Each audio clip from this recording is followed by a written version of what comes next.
Wrong one. Good morning, good afternoon, and good evening, folks.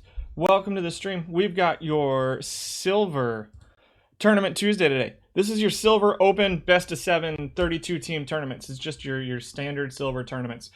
We did Silver Defense last week, Bronze Defense the week before that. You can go back and look at those videos if you like to on the Out of the Park YouTube channel. But today we're doing Silver Open. Man, I have a busy day today. I have a lot going on today. We've got the playoffs going on in one of my online leagues. We've got a huge week going on in my other online league. They don't usually both run on the same day, so I've been scrambling back and forth between them. I've got a draft going on in my fantasy league. My chair is falling on me, and we're going to let this download, and we're going to go crazy today. Normally we do 25 packs to start with, but the Decimals decided they were going to go runner-up in gold last week and come back up to diamond, where they have very promptly decided that they want to go back to gold. So we're going to open a whole bunch of packs because whatever. We're going to, not a whole bunch. We're going to open 80 packs today. We're just going to blow all of our perfect points on packs today. Sold some cards this week, and this is what we ended up with. So let's do it.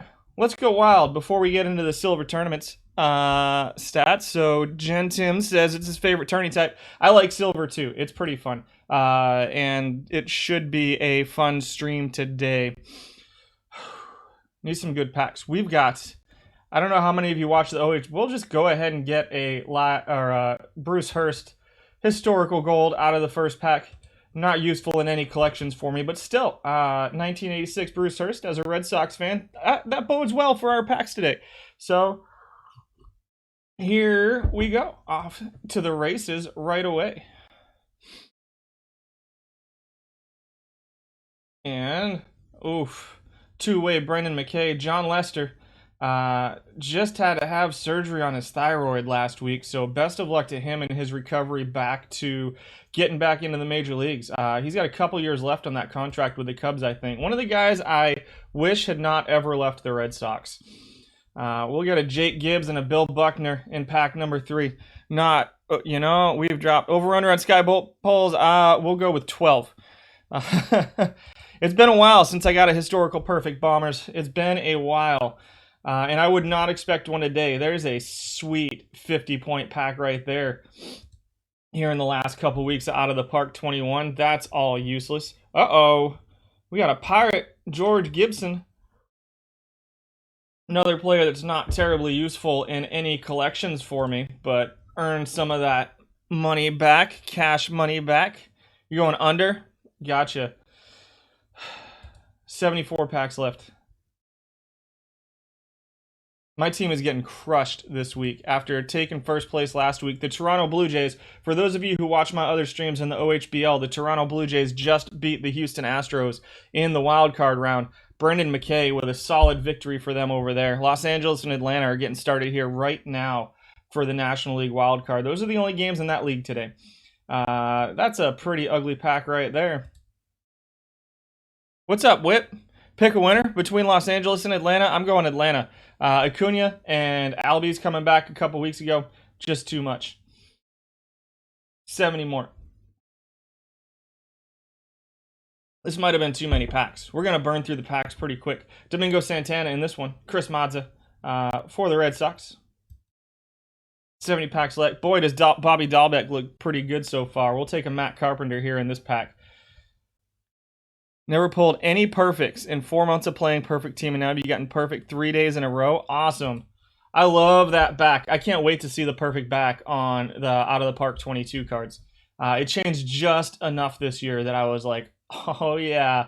And then the 4th day, we pulled Huey Jennings, and he set our packs only team off on this team was packs only. So it was pretty solid for a while there, and then Face the Franchise came out. I was like, you can't be a packs only guy anymore. You can't be free to play in packs only and compete.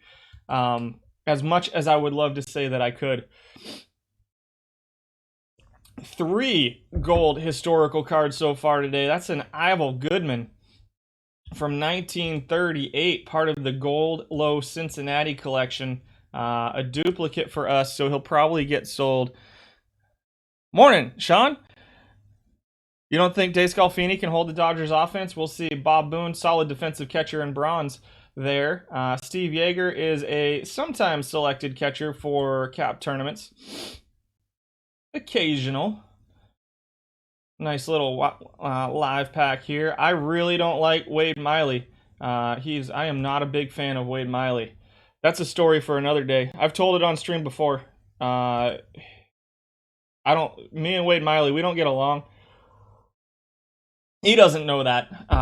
He probably has no idea that me and him don't get along. But me and him, we're not on speaking terms at the moment, and have not been for like 6 years now. So we're 20 packs in. We got 3 historical golds already. Yeah, the one issue I have, I agree, Bert. It made it difficult for me to continue to compete. We were a consistent diamond team as packs only. Once we got Huey Jennings, so this team had ridiculous luck being packs only. It was Huey Jennings 4 days in. We pulled a Maddox. We pulled Tris Speaker within a month. We pulled Nat Lajoie the first month as well. And so it was a really solid start for this team. And then there were other ones in there. We ended up selling Tris eventually and Nap eventually, but we could at least compete. We were consistently up in diamond for a little while, and then Face of the Franchise started, and it became a little less consistent up in diamond. We got stuck in gold for a really long time, and then right before we started streaming on Out of the Park about a month ago, I decided we're gonna start trying to finish some of these Face of the Franchise collections, and this is where we're at now. We made it back to diamond and are getting crushed still. So I should have just stayed with my principles and went packs only. Here's a Jose Rijo, Cincinnati Reds. Historical diamond, 10,000 points back. Not part of any collection. Still solid.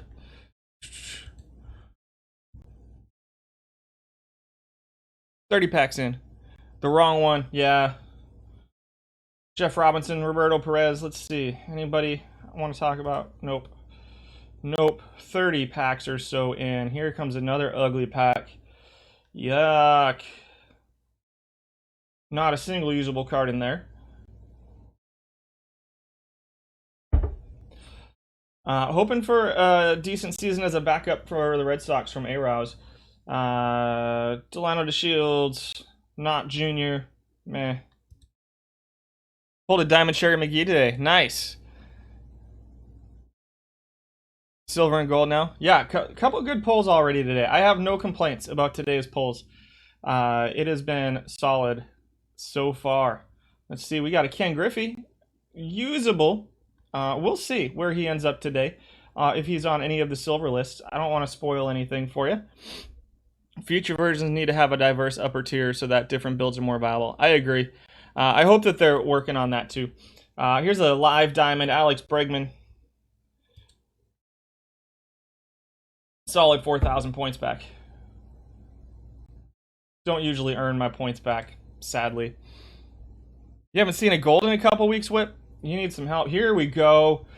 Phillies, Carlos Ruiz. Phillies diamond is complete, sadly.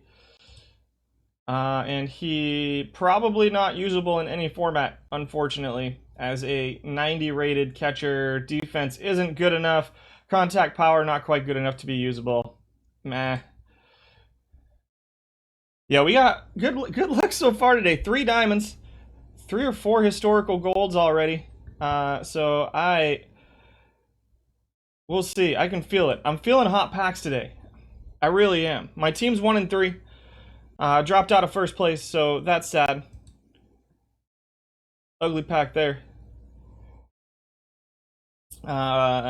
Templeton at one time got used a little bit, but not anymore. There's just too much shortstop at bronze, and it's Ozzy. He was used a little bit before Ozzy was in everybody's collection. There's a Connor Joe sighting. Used to get used in cap tournaments a little bit. I think we've all moved on from him. There's a second baseman, Robbie Thompson, and a couple San Francisco Giants live. I'm looking forward in a couple weeks to seeing what we get for tournaments next season too. Let's see. Great pack pull. Yeah, good so far. Let's see. All right, Slinky, good. Yeah, go fishing, man. That's more fun than watching me, I promise. Uh, Bellhorn, 2004 Mark Bellhorn, one of my favorite seasons of all time. Sandy Alomar, man, 40 packs. We're about halfway done with the packs. Frank Baumholt's the only bronze in this pack. Some Colorado Rockies. A Kelvin Herrera. Vern Bickford and Tim Foley out of here. Isan Diaz. I think he's going to have a solid season for the Marlins, hopefully this year. Dabel Lugo for the Tigers. Here's a Chris Bryant. Rumors are he may not be a Cub at the end of the season. Nicky Lopez. Holy Blue Jays. Well, 2 Barookies. 3 Blue Jays. This is a blue card. We got Cubs, Royals, Blue Jays. We got all the blue borders here. And now we go Pirates. 4 Pirates. Trying to outdo the Blue Jays. And none of them are duplicates. 4 separate Pirates. We could run their collections pretty quick. Morning, Simple Enigma. Good to see you. Evan Longoria in this one. John Duplantier. Hoping for good things from him this season. I've been waiting for him to break out for a couple years now for Arizona. Michael Gibbons, who had a big drop off this season. He has some electric stuff, though. He's a fun pitcher to watch. Goodness gracious. They quieted down, guys. 10 packs without anything. Tony Lazzari. That might be a new card for me, actually. Silver Yankee is not part of any collections. He is a 50 contact, 102 power, 52 I-40 defense, second baseman. I don't think he plays. We'll see. Kiermaier, solid defensive center fielder. Ruben Sierra is a duplicate. We'll see if he plays today on the silver tournaments. Opening bottom of the 6 normal packs now. Al Nipper pops up here. Another Red Sox from the mid-'80s from my childhood. Cole Tucker. I'm interested to see what Cole Tucker does this year for Pittsburgh. He needs a good season this year. Alvin Dark in this one. Kyle Ryan. There's a Howie Christ. That's a new card for me. Not part of any collections. Sadly. We got 26 left. We're down to our normal packs now. This is what we expect to see. Anthony Banda is another guy I've been waiting to break out for a couple seasons. He was with the Phillies for a while, coming up through their prospect system, and now he's with the Rays. And I keep waiting for him to break out, especially now that he's with the Rays. Gratz, Baumgartner. I saw Baumgartner pitch before he got called up. He was pitching for Fresno in Vegas. And you could just tell. It was the season he got called up. And the second he came up for warm-ups, you were like, man, this guy's different than everybody else we watch out here. Clyde Milan, not a part of any collections. Iron Nelly Fox. 23 packs left. You just added a Ruben Sierra as your left-handed designated hitter in silver. Don't stop spoiling stuff. I need to figure out a way to do designated hitters for the tournament list. There's a Paul Foytak, part of the Tigers. Our silver there. It's been, 20 packs since a gold at this point? I'm feeling more at home now. We're getting more into this. It's more like a regular day. Here's a nice, solid 50-point live pack.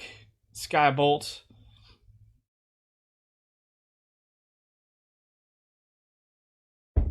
Ugh. Yuck. Lots of bronze.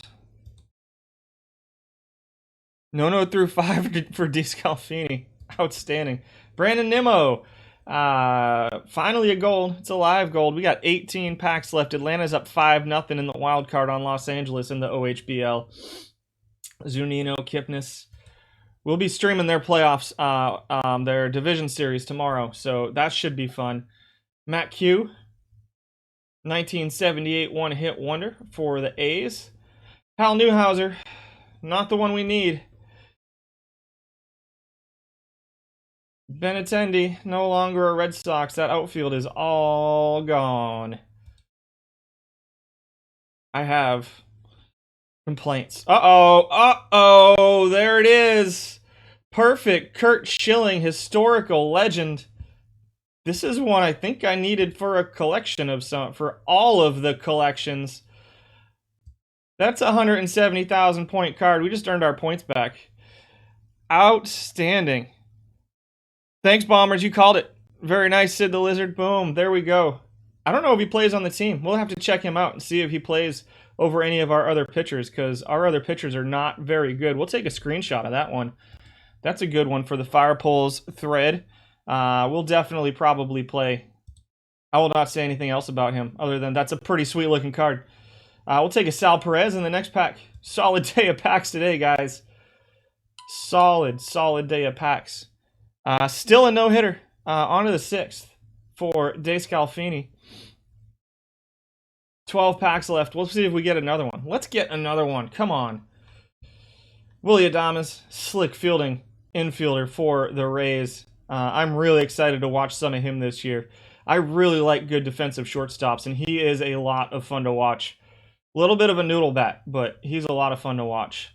There's another Nemo. Burgess Whitehead. You don't have a perfect historical in 2 years, Devil Dog? I don't know what to tell you. I really don't. Can you have your pack back?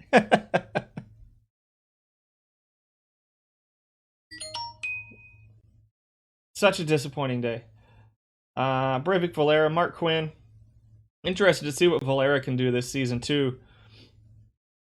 Let's see. Lonnie Smith from the early 90s Cubs. Man, what a fun team that was. Yeah, excited to watch Simmons in Minnesota. I don't blame you. He is an absolute pleasure to watch playing shortstop. Did you see the play that, speaking of shortstops, did you see the play that Jose Iglesias made? Yes, it was yesterday or the day before. Oh my God, that tiny chopper up the middle, and he threw it like in the air, upside down, flicked it to first, threw it harder than I could even imagine throwing a baseball. Just an absolutely ridiculous play. It was Curt Schilling. Perfect historical legend, Curt Schilling. Miles. Cabrera, Romine. Engel. We got 3 packs left. This is going to be it for today, and then we'll get straight into the... This is what we started out as, guys. We were just packs at the start. Oh my goodness! That's a duplicate Kerry Wood. I'm never complaining about packs again. Just not going to happen. How much are you going for these days, Kerry? Just 50? That's okay. That's okay. We'll forgive you. 2 historical perfects today, folks. Maybe the luck's back. Maybe we'll start out of the park 22 as a packs only team and run the table again. Because boy, did we ever have a good team at one point back then. I'm calling it rigged today. Somebody rigged it today.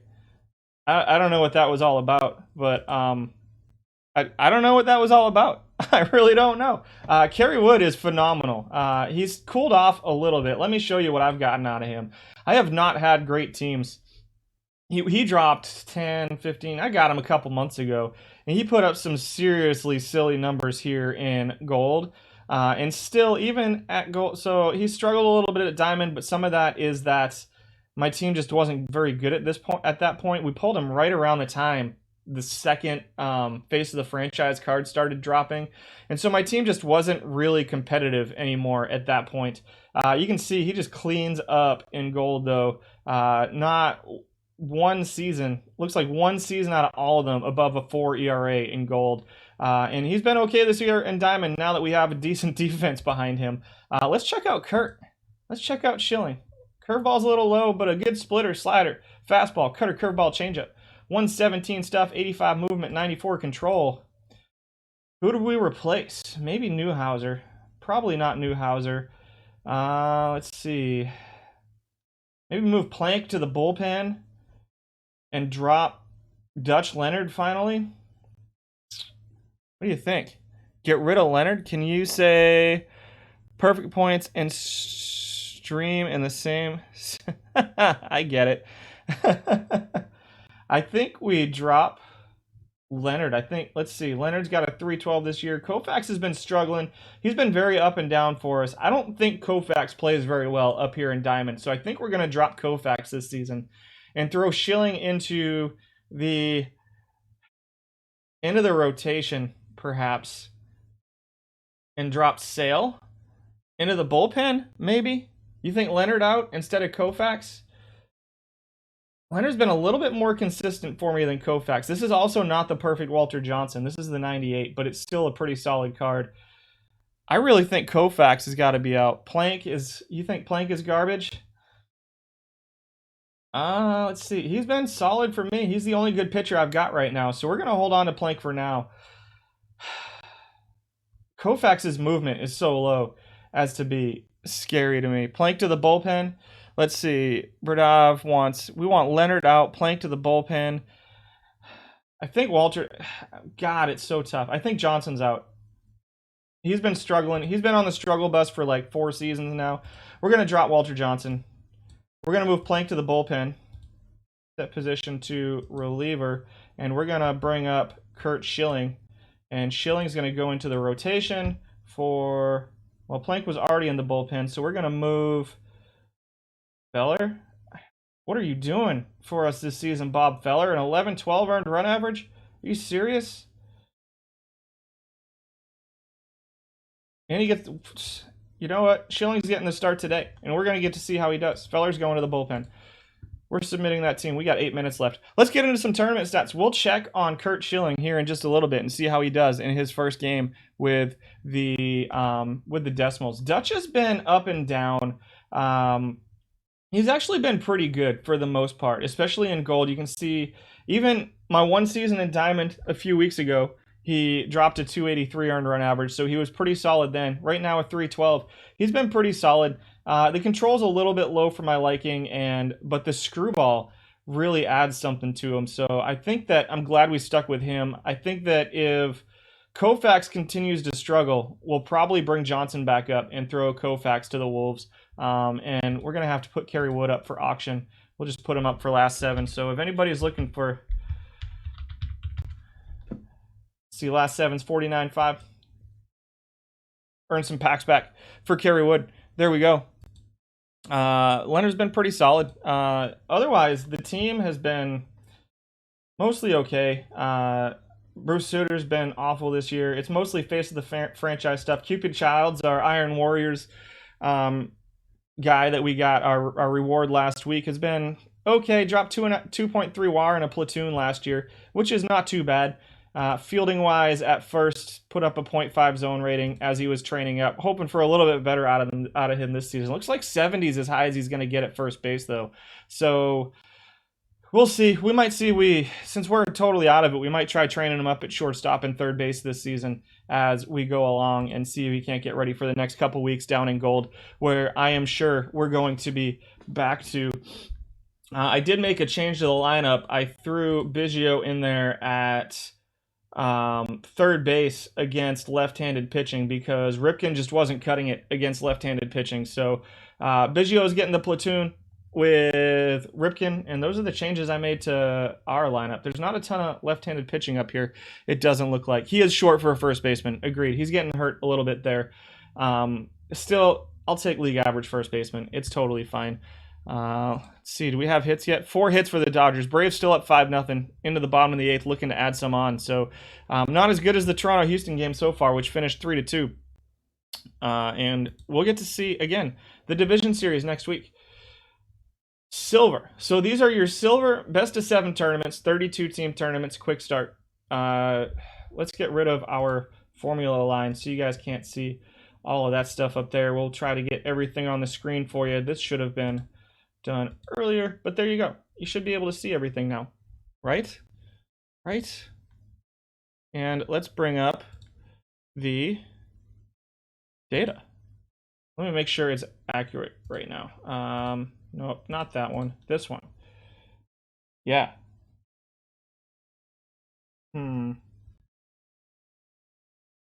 Let's save this real quick.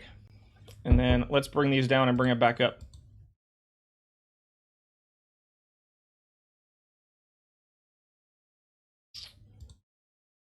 You don't appear to want to save for me, buddy. That looks better. Now it looks accurate. There we go.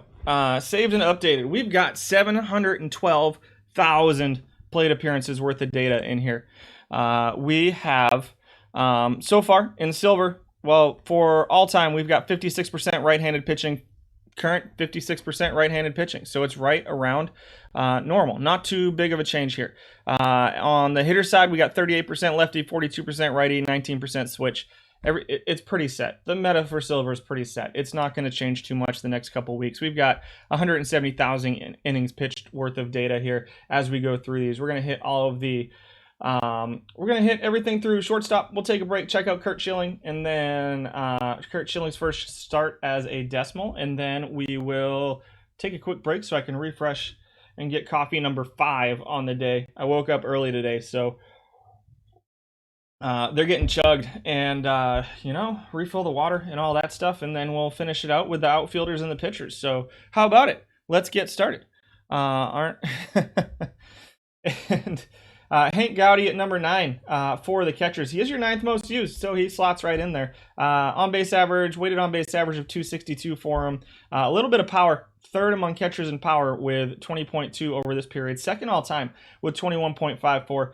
A little bit of a smaller sample size. You'll see there's a couple catchers that people have focused on throughout the time now. There's about 3 or 4, maybe 5 that people are pretty set on using. So Gowdy doesn't get used too much, just a 524 plate appearance sample size for the purposes of the current data set. We do have 9 qualifiers over this period, which I upped the qualifying to try to make numbers work out.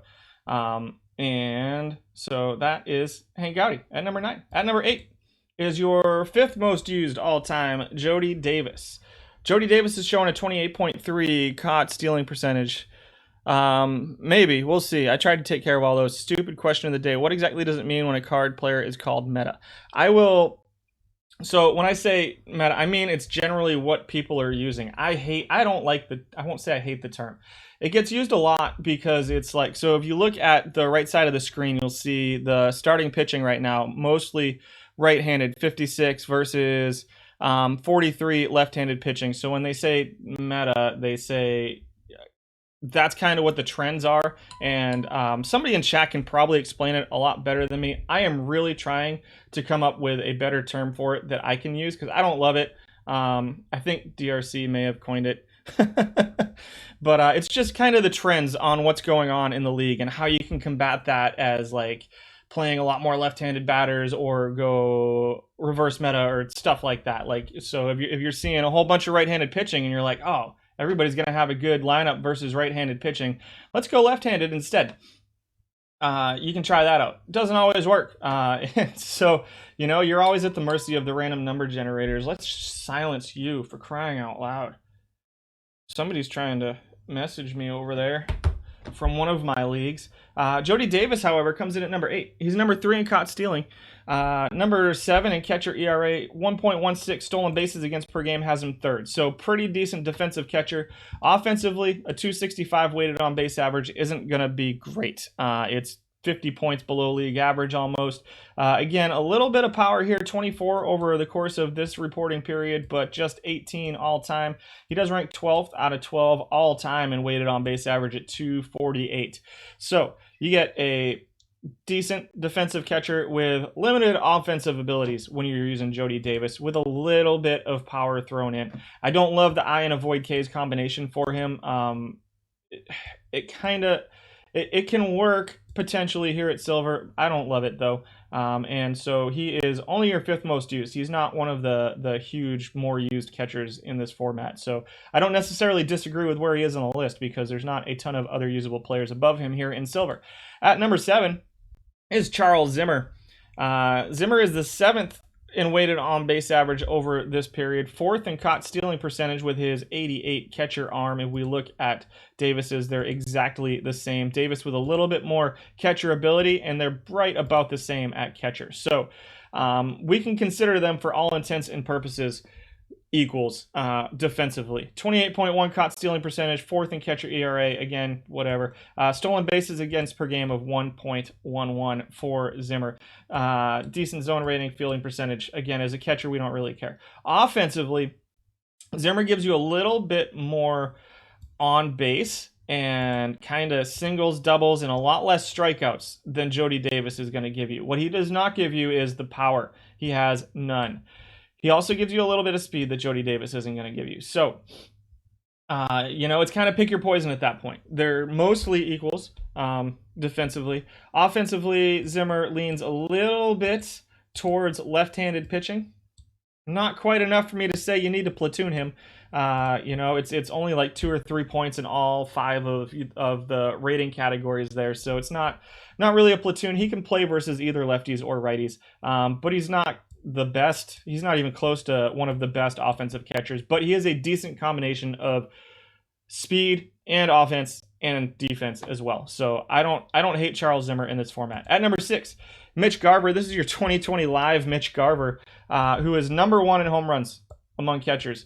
Perhaps a designated hitter bat. Especially against lefties. He can hit pretty well against lefties. The avoid K is pretty low. It doesn't get used very much. The cutoff was like 6. I set the cutoff at like 600 plate appearances for the purposes of just not having a billion D people on the list, a billion D players on the list. He does hit a lot of home runs. It's a pretty small sample size. I don't think you're going to see Garber getting used too much. His catcher ability is not very good, and I think there's better bats for you to choose as a designated hitter. Don't sleep on Posey. What's up, Fabtron? I don't think we've hit Posey yet. We should, though. Simple Enigma defines meta as the most common player roster in a format. For instance, Pettway would be the meta catcher. Yeah, because there's 20. He's got 26. Agreed. That's pretty much what I tried to say, just not as well as Simple Enigma probably did. Charlie Bennett at number 5. A 79 catcher arm, 94 ability, 103 rating. So again, he's right up there with Davis and with Zimmer defensively. Offensively, maybe even a little bit better. He's got 6 home runs, so he's not totally lack of power for Bennett. He's 6th in weighted on base average this period, 9th all time. Bennett and Zimmer are really, really, really similar cards. I think Zimmer's got a little bit lower eye.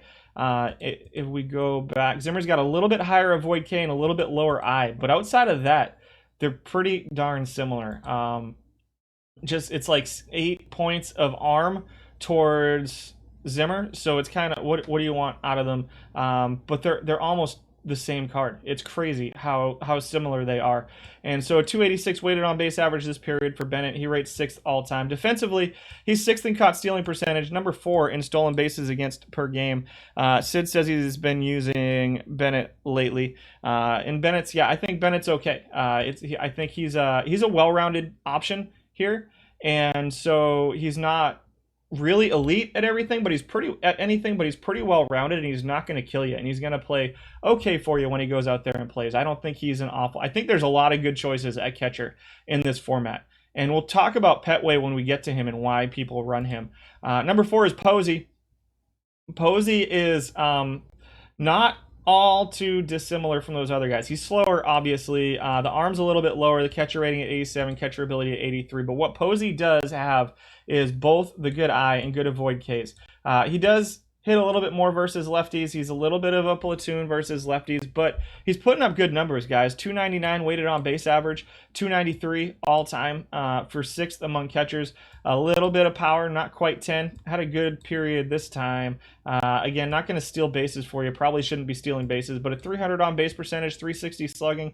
As far as catcher offense goes, Buster Posey has been kind of the top half, pretty firmly entrenched in the top half of the offensive catchers. You lose a little bit defensively. He does only have a 69 arm. The 83 ability is a little bit lower than guys like Zimmer and Bennett. The 87 catcher. He can play some backup first base. So maybe as a platoon option at catcher with a backup first base, if you don't want to plug anybody else in as a backup first baseman, it could be an option. I don't think Posey's a terrible option. I really don't think any of these guys are really bad options in silver tournaments. It's not like other tournaments where I'm like, man, this guy's just totally unplayable. I really think all of these guys have a place if you can fit them on your team. Meta has been a popular term since, yes, in the 90s at least. Wouldn't surprise you if it was a term thrown around for.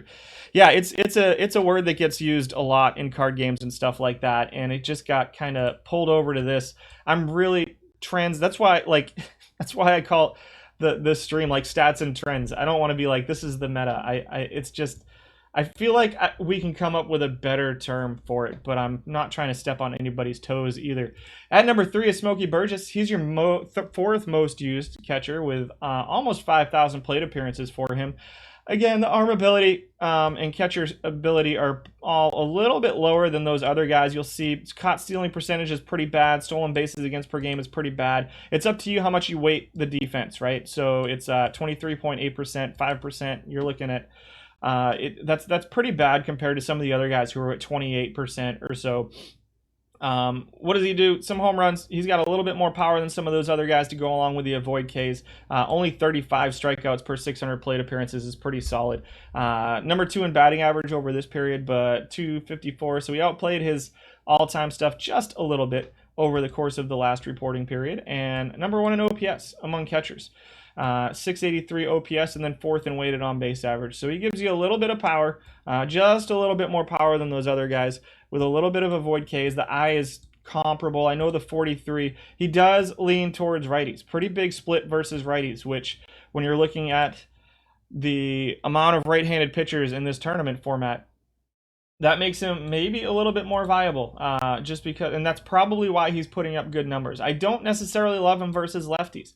I think that the splits are enough that you probably need to consider platooning him. You're looking at 20 points of avoid Ks. You're looking at 10 points of contact, 12 points of gap, and 11 points of eye. The power is similar, but you kind of got to take the whole thing when you're looking at it. I really think Burgess has to be platooned. So maybe if you're looking at, Posey versus lefties, and then a platoon with Smokey Burgess versus righties, Posey versus lefties, and then Posey backing up your first baseman or something like that. It's there's a lot of really interesting ways to fill a team here in Silver, especially at catcher. At number 2 is Rick Farrell, your second most used catcher. He is number 1 in weighted on base average. Number 6 in home runs. He's number 2 in OPS though. Number 1 in on base percentage at 327. Which is just a really big number for these tournaments. A 701 OPS is pretty solid. Number 2, he's got a 715 all time, which is number 1 among catchers. Does grade number 2 all time among catchers. Defensively, you're looking at something similar to a Posey. He's definitely not up there in the top tier of defensive catchers, but offensively, especially versus lefties, he's got huge splits versus lefties here. You're looking at 10 points of contact. You're looking at 20 points of avoid Ks versus lefties. So he could be the left-handed side of a platoon too. If you don't want to go with a Posey and have that first base backup, I think if you're just looking for a platoon catcher, Farrell might be the way to go. He's not ugly versus right-handed pitching, but it is a pretty sizable gap between his versus lefties and versus righties. Coming up with a new term is, I agree. It's 3 letters or just 1 syllable, and then you could claim it's easier at least. Yeah, I agree. So I throw trends out there, but I talk trends more than I do meta. But it's I don't think they're necessarily quite the same thing. I think meta might be the right term. It just feels like a it's funny, you write that it's a 4-letter word. It feels like a dirty word coming out of my mouth when I say it, just because of the connotations that come behind it from other kind of stuff. And I'm like, but I'm a huge nerd too. So I played Magic the Gathering for a while, and I've played board games and stuff like that for a really long time. And so the term meta, I didn't want to bring it up, but it might be the right term. Like, I don't know if I have a better term than meta for you for what we're talking about. Number 1 is Bruce Pettway. He's number 2 in caught stealing percentage. He does have the highest arm, but I think the dig is a little bit that his catcher ability is a little bit lower. He does have a 93 catcher rating, which is good. A little bit of first base rating here, though the error is pretty low. A little bit of outfield rating, too, for Bruce Pettway. He's a multifaceted guy. It looks like nobody has moved him off of catcher, so all of his plate appearances have been while listed as a catcher. What do you get offensively out of him? You get a 300 weighted on base average with a solid 264 batting average. On base percentage is second among catchers. So keep in mind this 264 average is right around league average, but remember that he runs. He's a pretty solid base stealer, 48 net steals per 600 plate appearances is pretty large. So that stolen bases don't get calculated into weighted on base average, and so that could up his value for you just a little bit. He provides, numbers at the top of your lineup, or if you have guys with better on base percentage, he can bat ninth for you, roll the lineup over, and be a force on the base paths for you. I don't think he's far and away the best catcher option. I don't think he's twice as good as Rick Farrell or 10 times as good as Posey or Burgess or whatever. I think that you have a lot of options here at catcher. I think that Pettway does provide something that other catchers don't. There are some other guys with speed, but Pettway is elite. Pettway also provides a little bit of backup. So if you want to run a starting catcher with Pettway backing up your catcher, first base, right field, yeah, I can see it. I see no reason not to do that. He has a lot of plate appearances more than some of these other guys who I think are not necessarily comparable because they're different, but playable as well. I think Pettway is great on the bench as well. So you've seen people say meta stands for most effective tactic available. Yeah, I think that got made up after the word. So there you go. Bruce Pettway at number 1 among catchers. I don't think we're terribly surprised, but I think that there's a lot of different catchers that are usable in different ways here in the format. And Pettway provides you no power. So if you're really needing to get some power out of your catcher, maybe Jody Davis or Buster Posey is the way to, or Rick Farrell is the way to go for you. But those are your catchers here at Silver. First baseman. Let me check this score real quick. Atlanta ended up winning 5-0. OHBL fans, the wild card winners are Atlanta and Toronto. So if Matt happens to be here today, congratulations. I know Matt watches me sometimes, but he might be busy today. My other team is getting absolutely stomped this week. It's been embarrassing. First baseman, we had 19 guys qualify. 25 guys qualify all time. You might not see everybody that's in the top 10 on this list somewhere. So Phil Cavaretta comes in at number 10. He's the second most used all time. He drops the 4th best weighted on base average. He loses a little bit because defensively he's really bad. Really bad. 22 range with a 22 arm, 22 turn double play, 39 error, and a 40 first base. I have a feeling that a lot of these plate appearances are as a designated hitter. Again, I don't really have the ability to track designated hitters right now. You're probably right that Phil at 10 is a crime. He's getting hurt by defense. Offensively, he's really solid, especially against right-handed pitching in this format. The defense is probably hurting him more than it should here. We've talked about it before. I've considered just taking defense out of the equation completely, and I don't know if that's the right answer on defense yet. I might try that next week with the daily historical and see how that goes, and just get offense, and then let you guys decide which defensive players are best. But I haven't done it yet. And so that is definitely an option for me. I think Cavaretta looks great as a designated hitter. 86 contact, 80 gap power is really solid. There's not a ton of power in this format, so a 51 power is pretty good to go along with a solid eye and avoid Ks versus right-handed pitching. The question is, can you fit a platoon at your designated hitter, or do you have to? I don't think he's unplayable against left-handed pitching as a designated hitter either. Not a lot of speed, but he is a good base runner, so that's nice. You're going to see him, even though he's a 20 speed, he'll take first to third for you on occasion and not get thrown out. He's going to make smart choices on the base paths for you. He is number 4 in weighted on base average, number 2 in average, and number 1 in on base percentage among first basemen. So should definitely be higher on this list than number 10. I agree. And so first base, again, is one of the positions that I think gets hurt a lot just because of the way it gets calculated for the formulas. So I really think Cavaretta is a higher option than number 10.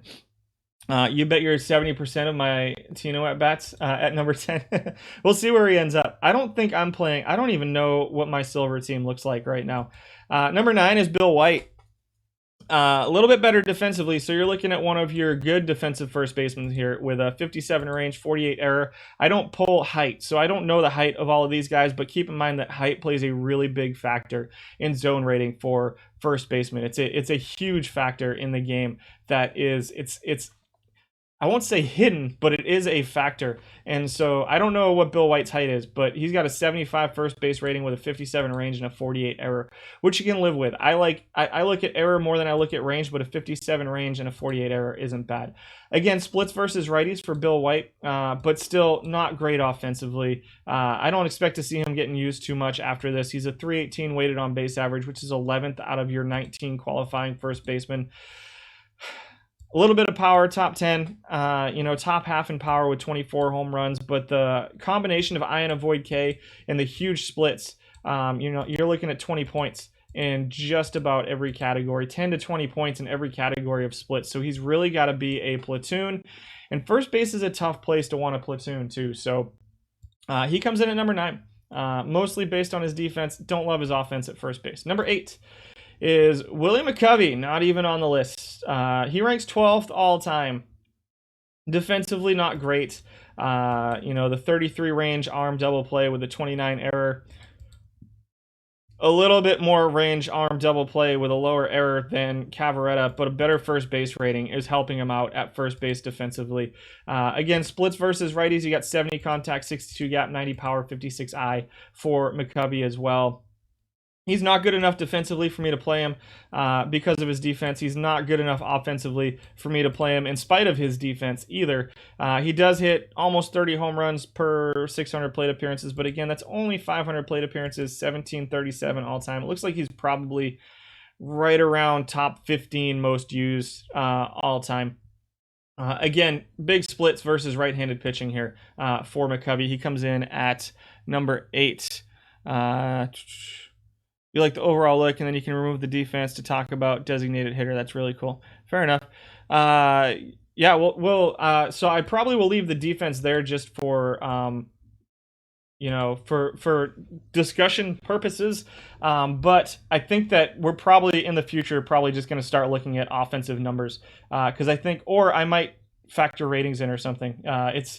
I just don't know what to do with defense going forward. At number 7 is your third most used, Hal Chase. Man, do I ever disagree with this. Chase is getting killed because of his defense.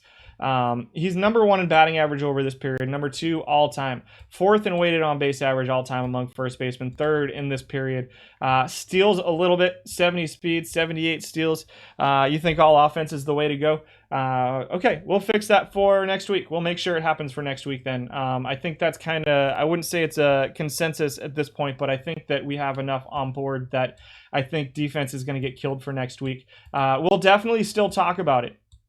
But I think that's kind of what I want to do. So thank you for your feedback, and we will see how it looks next week. And maybe we'll go back to it eventually. Who knows? Chase actually splits versus lefties, which is not great for this format, but it's not huge splits. It's almost, you're looking at 1 or 2 points in every category. So he can play every day offensively. The defense is what it is. I don't love the defense. I use him as a designated hitter. I like him as a designated hitter. He provides well-rounded stuff. He is not going to walk. He's going to swing at some weird stuff. He is going to strike out quite a bit, and he's not going to walk a bunch. His on-base percentage is going to be low, but when he hits the ball, he's just a masher when he hits the ball. He is number 1 among first basemen this period in slugging percentage, number 3 all-time, but those are all right in line with his all-time numbers. It's not like he was 40 points above or anything over this period. I like Hal Chase. I think he's a good designated hitter option for you to use, and I have a feeling that's where he's getting most of his plate appearances. I don't think he plays too much for people defensively. Number 6 is Kevin Millar, getting some play at first base. Splits versus righties. He plays a little bit of third base, a little bit of first base. Left field and right field, I don't like it. We'll talk about him at first base. If you want his defense at first base, then he's not bad. Offensively, he's grading 6th among first basemen right now with a 331 weighted on base average. He's one of the few guys that can play a little bit of defense at first base. The home runs are a little bit low, 15th. Not a ton of power, which is strange considering he's got 81 power versus right-handed pitching. No splits, so he can play every day. A little bit of split in I and avoid K, but it's evened out a little bit by the numbers on the top, which are not huge splits. 10 points of power versus righties. You lose 6 points of I and 7 points of avoid K versus righties. So he can play every day. I would say I would expect him to be a little bit better versus lefties just because the I and avoid K combination is what I would expect, which negates a little bit of his usefulness because there's so many right-handed pitchers here. 2,400. Why is he not here? Oh, I think a lot of his use is at third base though. So we'll probably talk about him more at third base is kind of where we're going to see him. And so we shall see where Millar comes in at third base too. Bailey says defense is all about range. For the most part, I agree. At first base, height is a little bit of a factor too. Stuffy McInnis comes in at number 5, 6th most used. He is okay defensively. Fifth in weighted on base average, 5th in batting average, 5th in on base percentage. Outside of the top 10 in home runs, but 21 home runs per 600 plate appearances. Almost 0 splits. Another guy that you can play almost every day, and he's got a little bit of speed to go along with it. And a little bit of sack bunt to go along with it. McInnis is a pretty well-rounded bat. He's not great, but he's not bad at anything either. There's not anything that he's going to kill you in. His on base average is a little bit lower, 316, puts him just above league average. 278 batting average has him 5th, and those numbers are right in line with his all-time numbers where he ranks 6th, but 7th in weighted on base average, and 3rd in steals. Just a tad bit of speed for Stuffy McInnis. I really enjoy this card. I think there's probably better options out there, but I think this is one of the more fun cards in silver too. 1 diamond in your first 3 drop packs today, Raisel Iglesias. Congratulations on the diamond. I'm sorry it was Raisel Iglesias. I think most of Stuffy's at bats came from you. Sid thinks most of them are his. I don't know what my backup, because this is the backup team that's been running these tournaments, and so I'm not sure what they look like right now. It's been kind of one of those throw it at the wall things the last couple of weeks because I've been so focused on the silver snapshots and the Iron Warriors, which we came in 3rd and 4th this week and got a crummy diamond card for. So the last 2 weeks, the Iron Warriors has worked out. Buck O'Neil comes in number 4. What can I say about Buck O'Neil? I really liked this card at one point. Back when there wasn't any defense at first base that I could figure out. That was a long time ago. I'm not in love with this card as much anymore. He's got big splits versus lefties, so he's not going to get to play for you very often. And if you're playing every day, I think that his ratings versus righties are, again, it's not huge splits, but I think his numbers versus righties, his bat just doesn't play at first base the way that I wanted it to. He is the best defensive first baseman. But you're going to have good defense at shortstop, probably. You're going to have good defense at second base, probably. You're going to have good defense in center field, probably. I think that you really need to figure out how to get offense out of your first baseman. If you're running an all-pitching and defense team, then good. Buck O'Neil's the best defensive first baseman in silver, I think. And I don't know if Tino's going to make the list. I'm not making any promises. We'll find him if he doesn't. Number 3 is Alan Craig. He's your 9th most used. Comes in at number 3. Pretty big splits versus righties. You're looking at 3 points in contact. You're looking at 13 points of gap. Power splits versus lefties, but you're looking at 10 points of I and 8 points of avoid Ks versus righties. Not a huge sample size for him. He came in number 8. Does play a little bit of defense. He moves up the list a little bit again because of that defense. It's the 47 range with the error with the 80 first base rate and puts him at number 2. And some of the big bats get really, really penalized by their defense here. His bat, I don't think his bat plays here in silver either. The 330 weighted on base average is just, while it's above league average in the 307 all time, he actually ranks 11th all time. It was just a really solid period for him. 6 more home runs per 600 plate appearances than his all-time stuff, 20 points of batting average. I think this was a little bit of a blip for Alan Craig. He did come out number 1 in WAR at 3.77 over this reporting period. So I think it was a little bit of a blip for Alan Craig this period. I think he's closer to these numbers overall, which is why you see him at 9th used most all time. I don't think he's necessarily unplayable, but I think that you can really come up with a better option than him.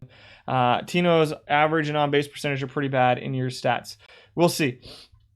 Number 2, Greg Jefferies comes in at number 2. I have no idea who's number 1, guys. I went through the list. Again, I go through the list every week to make sure that the numbers work at the bottom. I don't pay that much attention to who's at the top.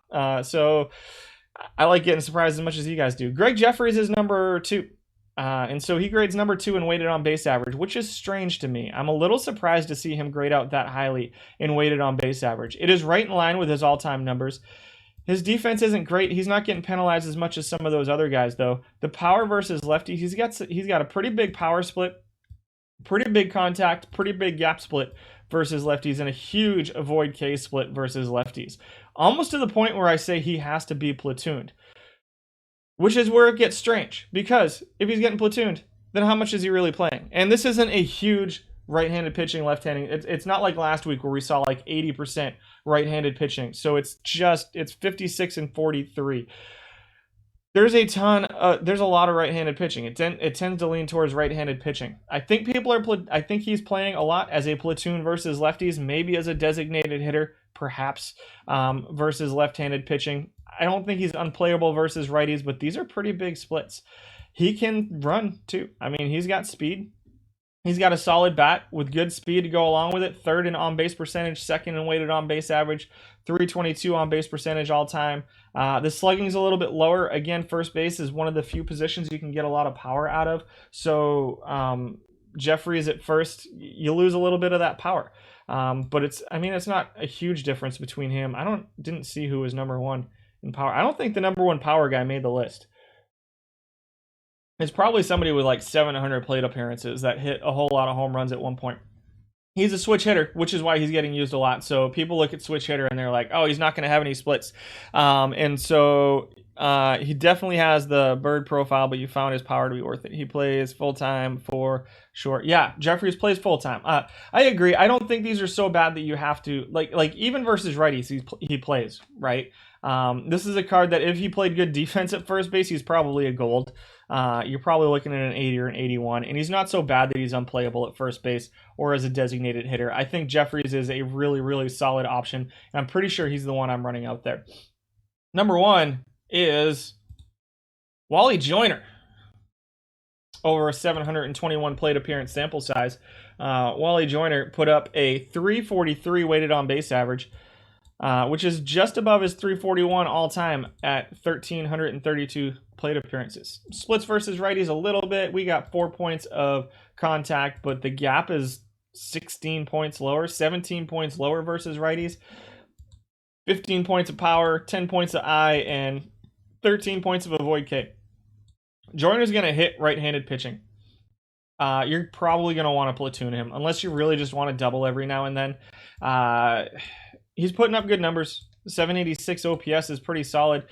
23 home runs per 600. Let's find Tino. Fabtron's guy didn't make the list. Let's see. What are we looking at? Garvey at 11. Big splits versus lefties. And not much defense. Garvey at 11. Let's see. Where's Herbeck at 12? Herbeck's really interesting to me. He's going to be your number 1 home run guy in this format. And it's going to be versus righties. And I think he's probably more of a designated hitter because his defense is atrocious. This is weird. The zone rating is weird to me. He's gonna hit a lot of home runs. Herbeck. Garvey's pretty good. I don't think this Garvey's as good as the other Garvey. We have to have a chat about Silver Steve Garvey. Here he is for you. 7th in weighted on base average with a 330. 3rd in slugging. 7th in home runs. 8th in batting average, 13th in on-base percentage. He does rank 8th all time, though, so it was a rough week for him. Only 494 plate appearances this week, and it wasn't great. He was 5 points below his weighted on-base average, 4 points below his on-base percentage, 7 points below his slugging, and right in line with his home runs. So he ranks 8th all time, but 11th this week for Steve Garvey. Let's see if we can find Tino. Garvey crushes for you, huh? Tino came in 14th. Let's talk about Tino. Huge power splits versus lefties, but a pretty big I and avoid K split versus righties. So you can, pick your poison. He's going to hit home runs for you, but he's going to get on base against righties. He's grading out 13th and weighted on base average. But He grades out 5th all time, so it was a rough week for him this week. Lost 8 points at average, lost 10 points on base percentage. It was all that led to a 14-point weighted on base average drop this week over a 900 plate appearance sample size. So, I need more data on Tino before I can make a decision on him. I do like Jeffries at first. And again, I think that Silver, I love this format because there's so many options. Like Wade Boggs, who's the 4th most used, didn't even make the list. We haven't even seen him yet. Here's Wade Boggs, who is really solid batting average, but doesn't do much of anything else. He's a good on-base player, but doesn't do much of anything else and plays okay defense at first base too. So he came in at number 15. So those are your first basemen. Anybody else you want to see? EBC is still a Teixeira guy. Let's see if he's on here anywhere. There's Teixeira. He qualified. Lots of home runs. Almost top 5 in home runs. Doesn't look great for Teixeira, though. You can keep playing him. I mean, I'm not going to tell you not to. I do like he looks like he should be better, right? Than what we're getting out of him. A 95 power and an 83. 95 and 83 with a 63 and 54 avoid Ks. It feels like he should be better than these numbers. It's just that's just what we've got for him right now. So he's at number 17. Let's move on to the second baseman. Second base is really interesting. I'm going to tell you guys right now, the guy that's at number 1, this is one of the ones I looked at. The guy that's at number 1 is not on this list at second base. I'm not surprised to see that just because of sample size issues, but maybe it'll be someone we talk about and try to decide if we like him better. I don't know that I do. I'm up in the air. Louis Castillo comes in at number 10. Tino's still number 1 in Simple Enigma's heart. Castillo comes in at number 10, 12th all time, 4th in batting average, 3rd in on base percentage. He's kind of a batting average, on base percentage, and an okay base stealer kind of guy. Defensively, I think he's suboptimal to some of the other options at second base. I think I might consider second base defense more important than some other people that are out there. Part of that is that I grew up as a shortstop and ended up transitioning to a second baseman after my shoulder could not handle it anymore. And so that's probably part of it. I think that Castillo is going to be really good against lefties and okay against righties. The 73 contact with good eye and avoid, decent eye and avoid Ks, he's going to be okay against righties, but the splits are big enough that he's a platoon guy, I think. And if you can fit a platoon at second base, then more power to you. And you should do that if you can fit it on your team. I think that he's going to be a really, really good on-base percentage guy against left-handed pitching. I think there are guys that are better defensively than him, though. He comes in at number 10, 8th in weighted on-base average. So there you go, with a little bit of steals. Number 9, George Wright. We're going to talk about him when we get to shortstop. How about that? We're going to ignore him for now. He does come in number 9 at second base, though, with... not on the list over here, but he had just enough appearances at second base to qualify as a second baseman, so he's going to be on the shortstop list. I think. Hobie Ferris comes in at number 8. He's grading out second defensively. He's not even on the list over here. He's 11th in weighted on base average, 2nd in slugging, 36 home runs per 600 plate appearances, and pretty decent defense at second base. Other than that, the average is below 200. The on-base percentage is below 230. That's just awful. That's absolutely atrocious. Weighted on-base average is 11th, 283. That's like 30 points below league average. He's here because the defense. Again, the defense kind of pushed him up the list a little bit, and so it's interesting. He's good defensively, and he's going to mash for you. So if you can live with 200 batting average out of your second baseman, which is, guys, that's 10 points above what he is all-time too, so keep that in mind. Stop spoiling stuff. He comes in at number 8. Number 7, yeah, sub-Mendoza line is it's just awful. It's just, that's... I don't know what it's so hard for me to even talk about Hobie Ferris because I really want to like this card. I want to be like, you got a power hitting second baseman who can play defense, but he only gets like on base once every 5 times. Yikes. That's scary. Like it's really scary. Like I feel like this is the kind of card that if he happens to have a really good tournament, he's gonna win it for you by himself. Because if he's hitting even like if he gets his on base percentage up to like 275 for a tournament for you, you're probably gonna win that tournament because he's playing awesome defense for you at second base, and all of a sudden he's hitting 45, 50 home runs per 600 plate appearances over the course of these best of 7 tournaments, and so it's such a weird card that it's such an all or nothing card that I want to like it. I just can't like it. It's a crazy card. Yeah, the bird profile. Just a crazy card. Bobby Richardson's your third most used. Comes in at number 7.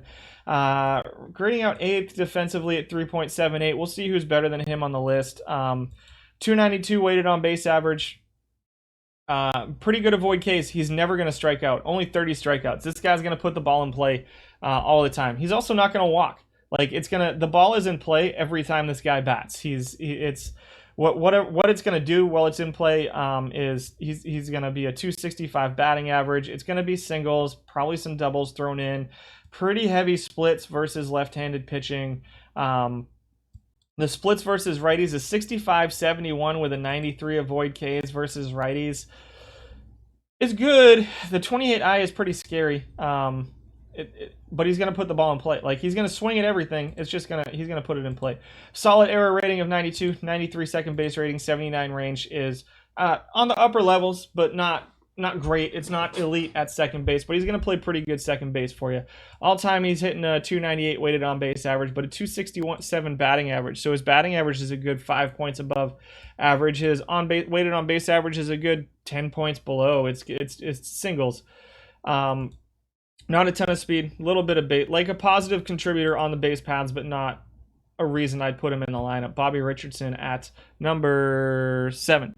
Yeah, a lot of hit and runs. Yeah, you better have him set to hit and run for Bobby Richardson. At number 6 is Millar Huggins, your second most used card on the list.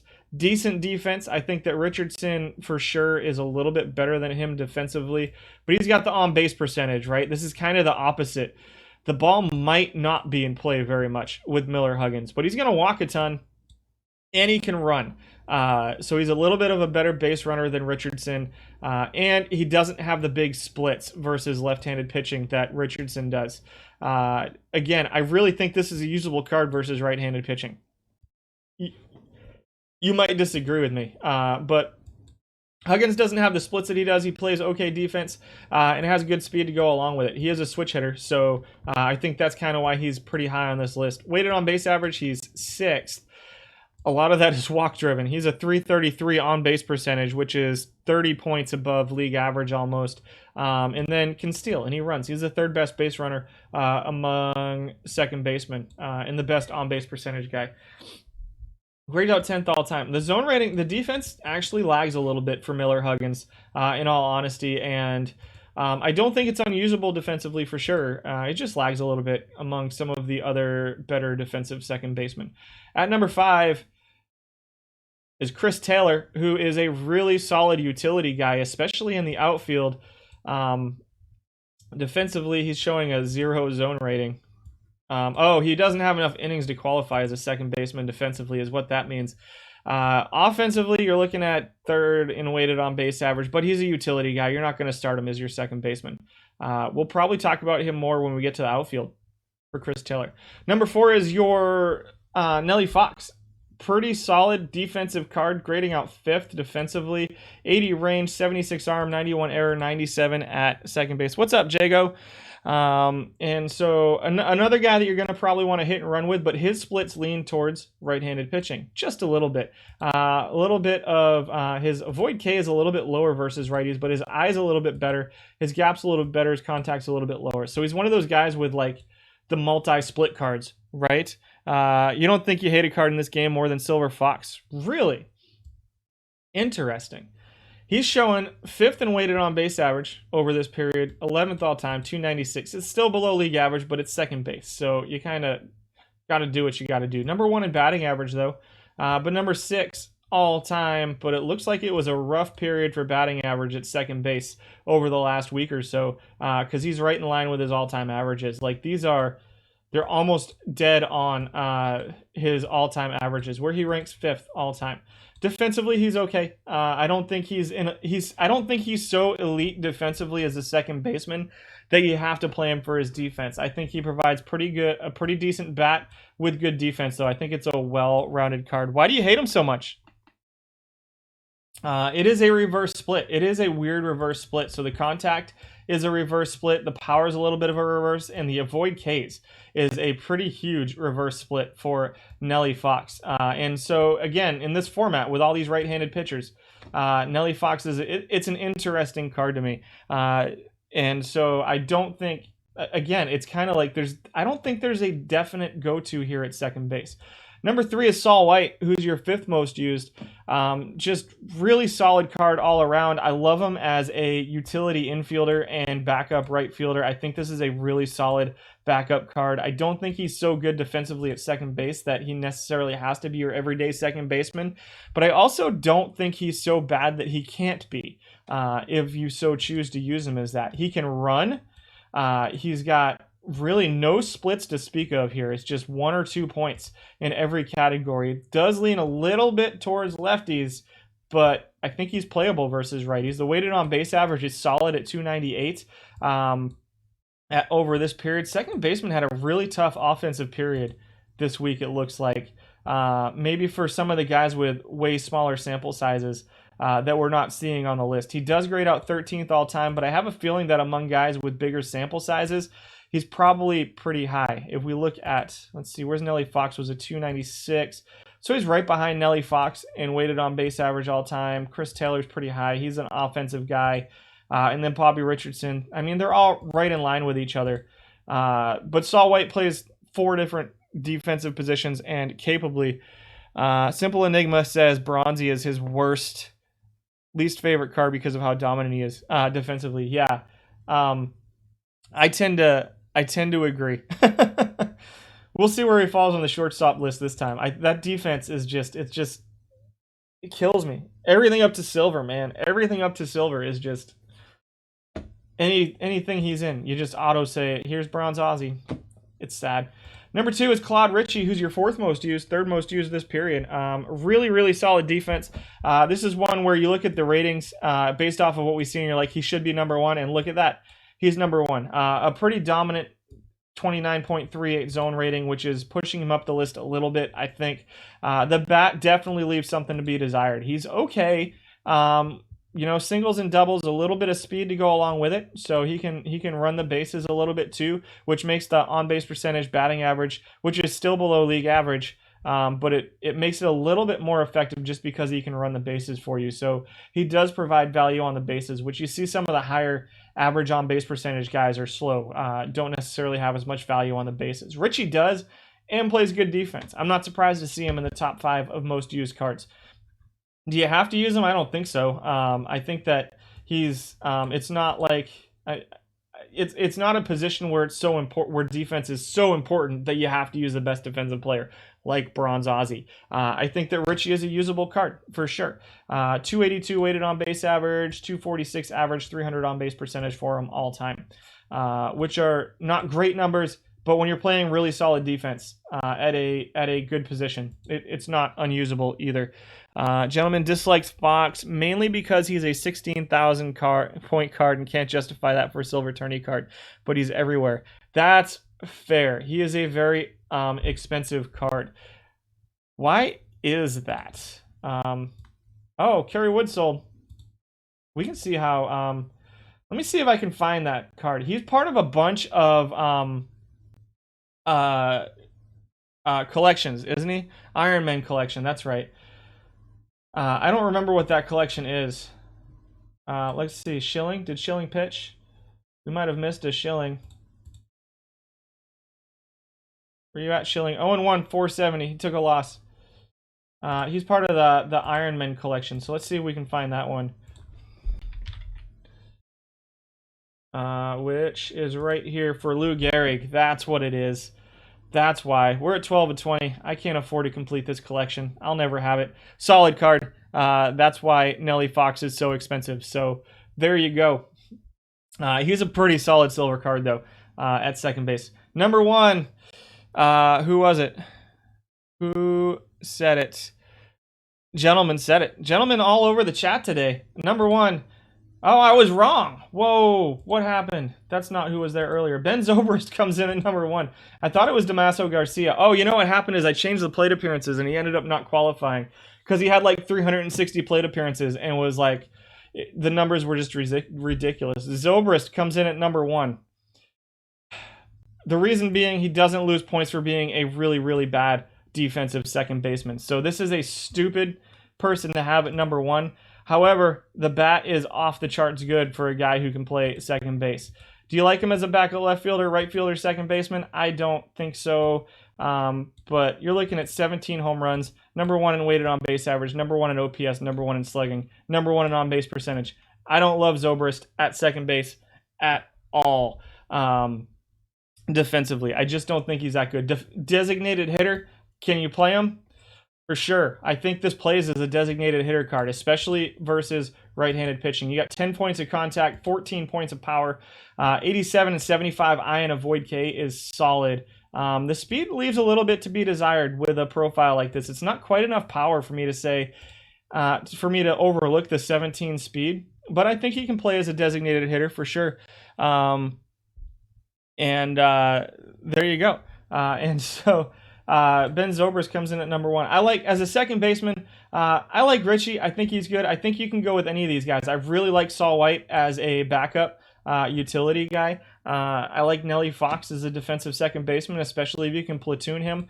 I like Chris Taylor as a utility guy, but more as an outfielder than an infielder. But what Chris Taylor does as a utility guy is you can play him at 6 positions and then platoon anywhere that you want with Chris Taylor, probably at third base because he just doesn't play third base as well as you play, and maybe at shortstop as well, which I really, because there's a lot of guys, we'll talk about shortstop when we get there, but if you're platooning Chris Taylor at like second base, left, or not platooning, but using him as a backup at second base, left field, center field, right field, then you can platoon at shortstop or third base. And make up some platoon there for you. So those are your second basemen. Who do you want to see? Anybody that wasn't on the list that you guys really want to see?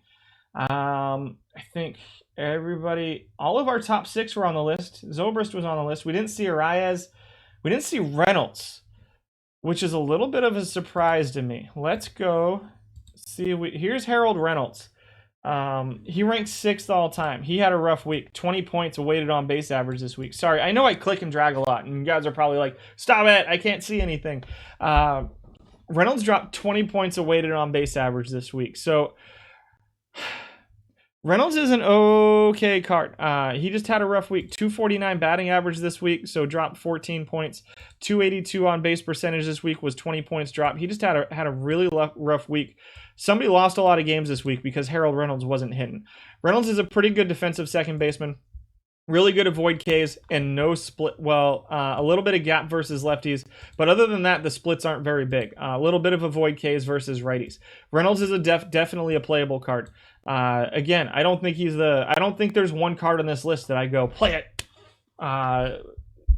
Reynolds is a playable card. There's a lot of playable second basemen here.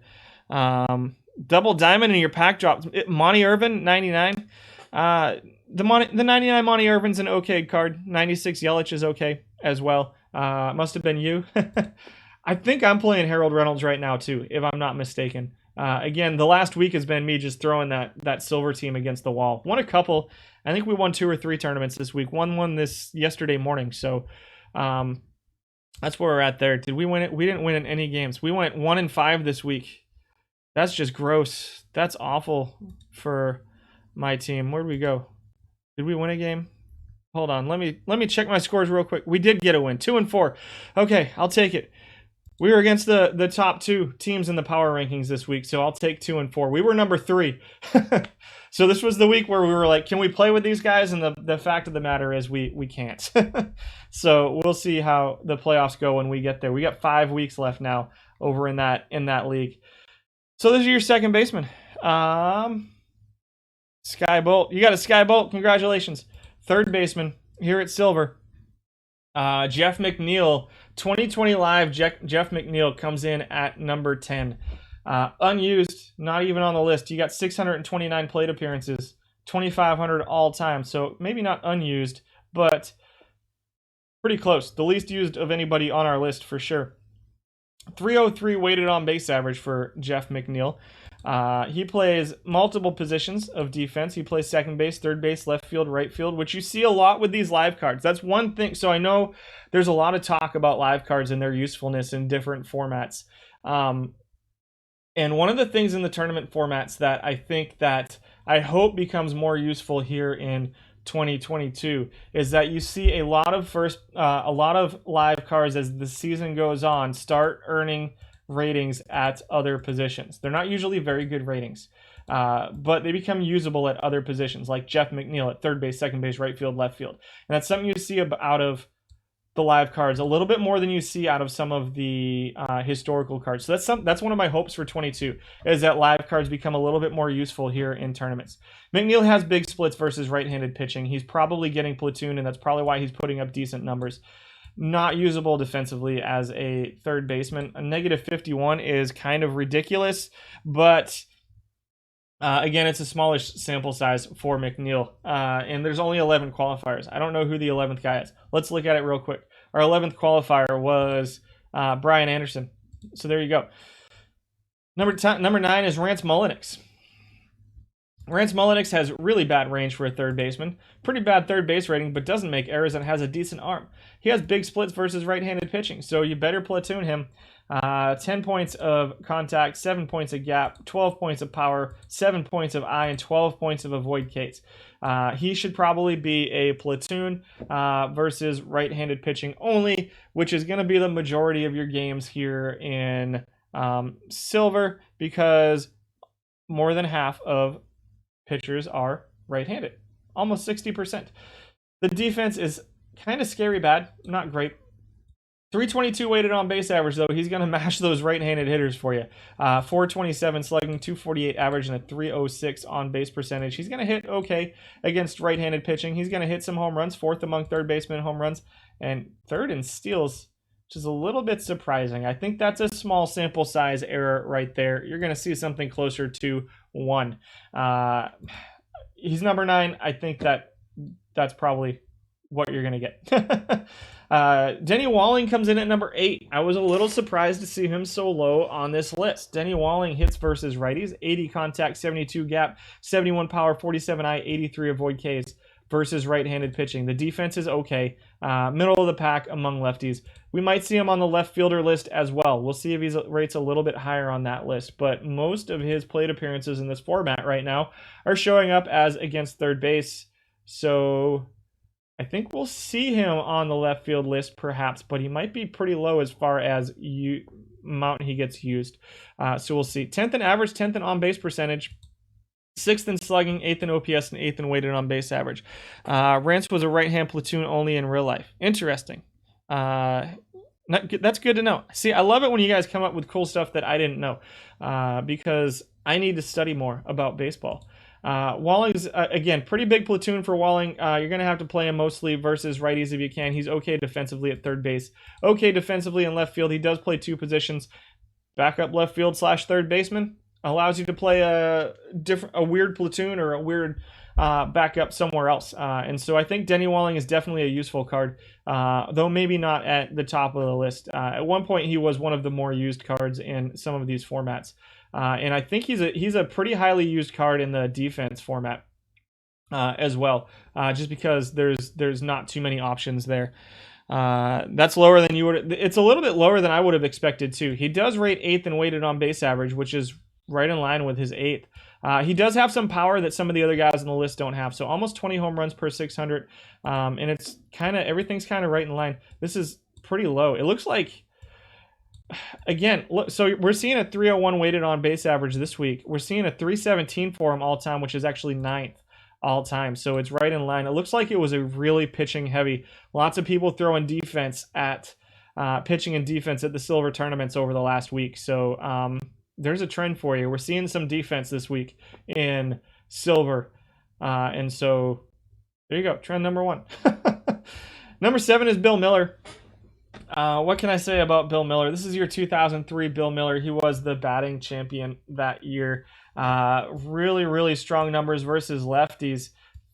You're looking at 9 points of contact. You're looking at 13 points of power and some eye and avoid Ks versus a lot of avoid Ks versus lefties, which reduces his usefulness on this format, especially since he just isn't very good defensively. But if you can get him in there in a platoon versus left-handed pitching, he's a switch hitter, but strong lefty splits. If you can get him in there in a platoon and play him versus lefties, he's going to hit really well for you, which is what I think the one person who's using him did. So a 333 weighted on base average for him, number 1 in on base percentage, but the defense is just not quite unplayable, but probably pretty close to unplayable at third base for you guys out there for Bill Millar. Again, 76 gap versus righties is about all he's got going for him.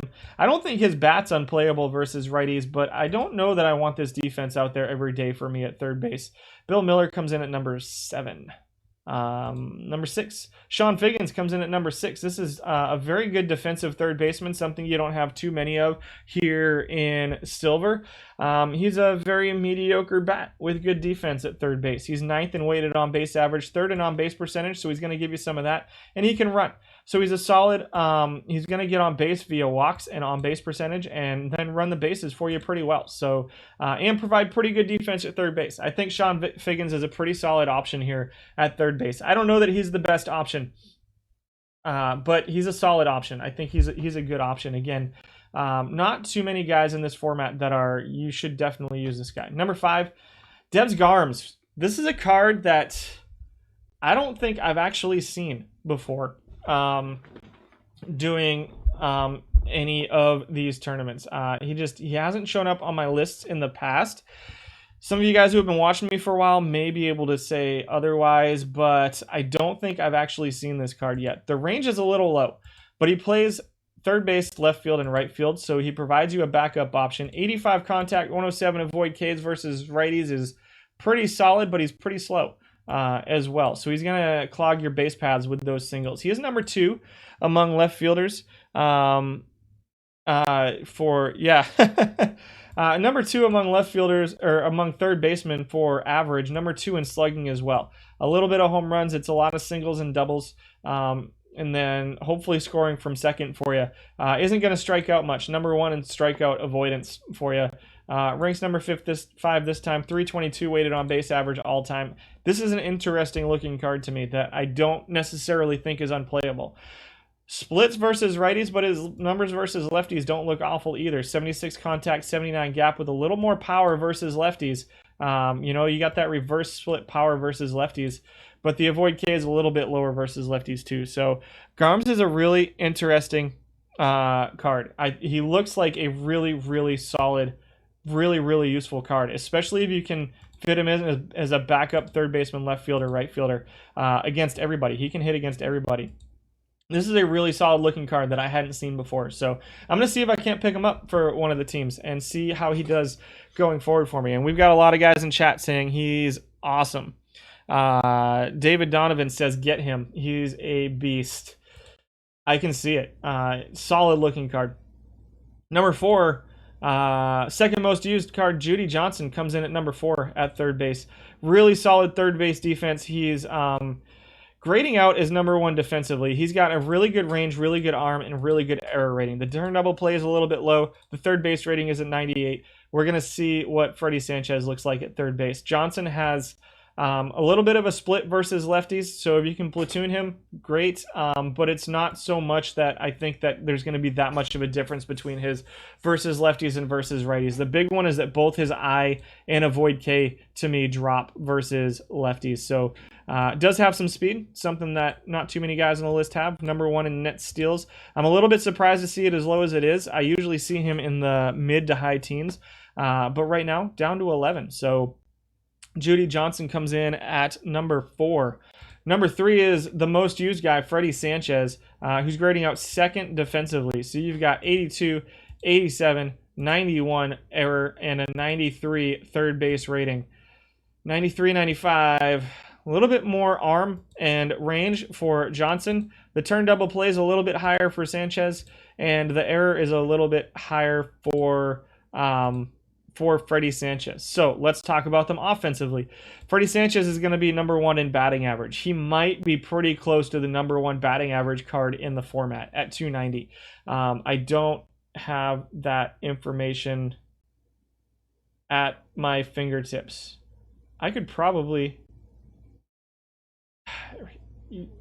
It's weird. So I have this weird split. I don't want to mess with the charts right now because of the way things work. So I will... Remind me at the end, and we'll see if we can remember to see where Freddy Sanchez stands among everybody.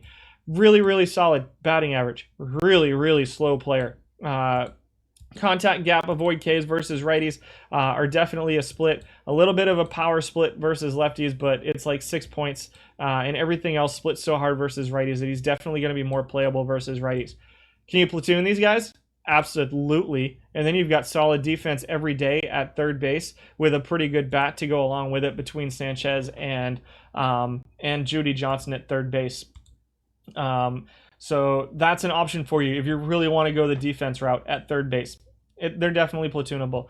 Sanchez isn't going to give you any power. He's not going to run for you. He's going to clog your bases while he's on. But as a number 2 hitter, I like Sanchez as a number 2 hitter. He's not going to, like, his entire on-base percentage is driven by the fact that he puts everything in play and gets on base. So I think Sanchez is a solid option. Sanchez and Johnson are a pretty good platoon.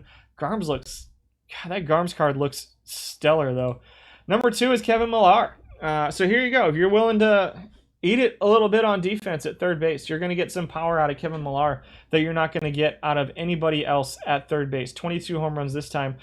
Third all-time among third basemen with 22, which is right in line with his this time third base. But he plays pretty solid defense at third base as well. So you're seeing him with 1,100 plate appearances at third base, but I think a lot of his play gets at third base. It's just people aren't moving him to third base. Yeah, no problem. Bottom of the 6th. I appreciate the feedback. Thank you. He will strike out a lot more than almost any of these other third basemen out there, but he's number 1 in slugging, number 1 in OPS, and number 2 in weighted on base average. All time, he's number 2 in slugging, number 1 in OPS, number 1 in weighted on base average among third basemen. So if you're willing to eat it at third base and you need some power, Kevin Millar is a guy you can go with. You know, again, there's not a guy that I would say definitely use him. Number 1 on our list is Roland. Surprisingly enough. Why is Roland number 1 on our list? Because he's kind of up there and weighted on base average and plays okay defense to boot. So I don't know that he's number 1. He's number 7th or 8th all time in use. It's a little bit of a small sample size, but all time he's still putting up at 327 with some home runs, middle teens home runs. Doesn't really run. Okay slugging, good on base percentage for Scott Rolen. For me, your stats have Ichiro as best overall average. Interesting. We're going to talk about Ichiro. We will talk about Ichiro. We'll see when we get there. We'll talk about Ichiro when we get there. Roland at number 1. I don't think I like Roland at number 1, but these are the stats that people are getting out of him, and they look okay. Number 1 in WAR at 4.14, number 1 all time at 4.12. Admittedly, a pretty small sample size for Scott Rolen, so not getting used too much. People like that. I think people really like that Freddy Sanchez, Judy Johnson platoon. I think if you want to get a little bit more offense out of this position, Roland's not a terrible option. Millar's not a terrible option. Man, that Debs Garms card. What? This is a really interesting looking card. I'm gonna try to go out and get him today. I'm actually to the point that I'm gonna write that down and then never look at it again. And then we'll talk about him in a month, and I'll be like, I've never seen this card before. Debs Garms for silver. There we go. It is written down. It will be forgotten anyway, more than likely. My brain can only fit so much. David Donovan's been running a Garms Prado platoon. We didn't see Prado. Let's see. Was he not? He was not number 11. He doesn't show up. We might see Prado in left field. But we'll see. We'll take a look at Prado at some point for him. Sid likes Roland. And Roland was high on Enigma's wish list too. 4th. Had to step away. Judy Johnson. Yeah, Johnson was 4th. So lots of solid options at third. Again, Garms looks interesting, but the other guys I think are usable too. So shortstops. I hate shortstop. I hate this position. George Wright's your number one most used, so we'll keep that in mind going through this. Madrigal comes out at number 10. I don't know where Wright fell on the list. Madrigal came out at number 10 among 17 qualifiers. This is your 2020 live, Nick Madrigal. I think he gets a little bit of play as a backup utility shortstop, second baseman. There's not a ton of cards that play both second base and shortstop at the silver level, so there's not a whole lot of options for platoons here at silver, and I think that's where you're seeing Madrigal get used the most. Puts up pretty solid offensive numbers. I wouldn't use him every day as a shortstop. I think he's an interesting option maybe as a second baseman, but as a utility option, especially if you can get him in there only against lefties. But then you're getting really into the weeds on your team. And hey, I've got this utility guy who plays second base against lefties and shortstop against every other day or something like that. He's one of the live cards that I don't think is unusable in the format. I like the 80-104 contact plus avoid Ks, especially with the speed and the bunt for a hit as well. I don't think he's unusable against lefties. He wouldn't be my starting shortstop. I don't know that he'd be my starting second baseman. But I think he's going to put up decent numbers if you can get him in there too. Number one in on-base percentage among shortstops. He's just not good defensively as a shortstop. There's just too much defense at this position for Madrigal to really compete and move further up the list. Will Perfect League 20... good question. I am not... If it follows the same thing that Perfect League 19 did, it's on a 2-year rotation, so it'll go away at some point over the season. I think Perfect League 19 went like 4 or 5 months into Out of the Park 21. So I know that Cavicom, for instance, did a long stream that day, or wanted to that week for the last week of Perfect Team 19. I would guess May or June would be my guess, but I do not have that information at my hands. All I do is stream. Number 9 is Chris Taylor. Hey, look, Chris Taylor. Again, not as a starting shortstop. He's going to put up decent numbers with the bat, and he can play anywhere for you. And I love this card because it allows you to do kind of whatever you want with your team. He plays wherever you want him to, and then you can platoon at first and third base. You can platoon at first base and shortstop if you want. You can get platoons into places that there are not a lot of cards at lower formats like bronze that will allow you to do that. Chris Taylor is going to be a solid bat and provide you a multitude of options. But again, not my starting shortstop. Number 8 is George Wright. Here's your most used shortstop, and he is pretty good defensively. He's grading out 7th, but again, probably among the guys on this list, he's probably at least 3rd, maybe 2nd defensively among guys on this list. Maybe not. Top 5, though. I think that he's losing a little bit just because of guys in small sample sizes moving up the list. Offensively, he grades 12th out of 17, 17th out of 24 all-time. Grades out 10th all-time. That avoid Ks against both lefties and righties. The fact that he doesn't have splits at all, I think leads people to think he might be a little bit better than he necessarily is. I don't know that he's 4 times as good as Renteria, Smith, Rizzuto, Sheen, Alley, Harrelson. Again, there's a huge sample size thing in here. But his bat is a little bit scary bad. 275 weighted on base average, which is right in line with his all-time. 631 OPS, 276 on base percentage. We'll check out the other guys as we go through. He does get used the most right here. So again, I don't come in here trying to be like I'm smarter than everybody else. I'm just here to give you guys stats and say, figure it out. But 97 range, 97 arm, 97 double play, 110 error, 110 shortstop rating. Plays a little bit of second base as well. I have a feeling there's some second base in here that we're not getting as well. So, Renteria is not an everyday guy. Yeah, Renteria is not going to be an everyday guy. So we'll look at the other guys too. I'll reserve judgment till we get through the rest of the list. Number 7 is Phil Rizzuto, whose defense is pretty comparable to George Wright's. Actually, more range. 20 points, 30 points of error is a pretty big deal for a shortstop. The arm of 99 is mostly the same. The turn double play is mostly the same. 10 points of shortstop, 6 points of shortstop rating. Rizzuto is kind of right there, but Rizzuto is also right there in the shitty. Whoops! In the bad bat, we'll have to bleep that one out. In the bad bat, Rizzuto is a noodle bat for you there on the shortstop position. Number 4 most used. I think he's pretty comparable to George Wright. You got a 268, 7 points of weighted on base average, 11 points of OPS for Wright as well, 608 OPS versus 631 for Wright. So Wright is definitely the better bat than Rizzuto.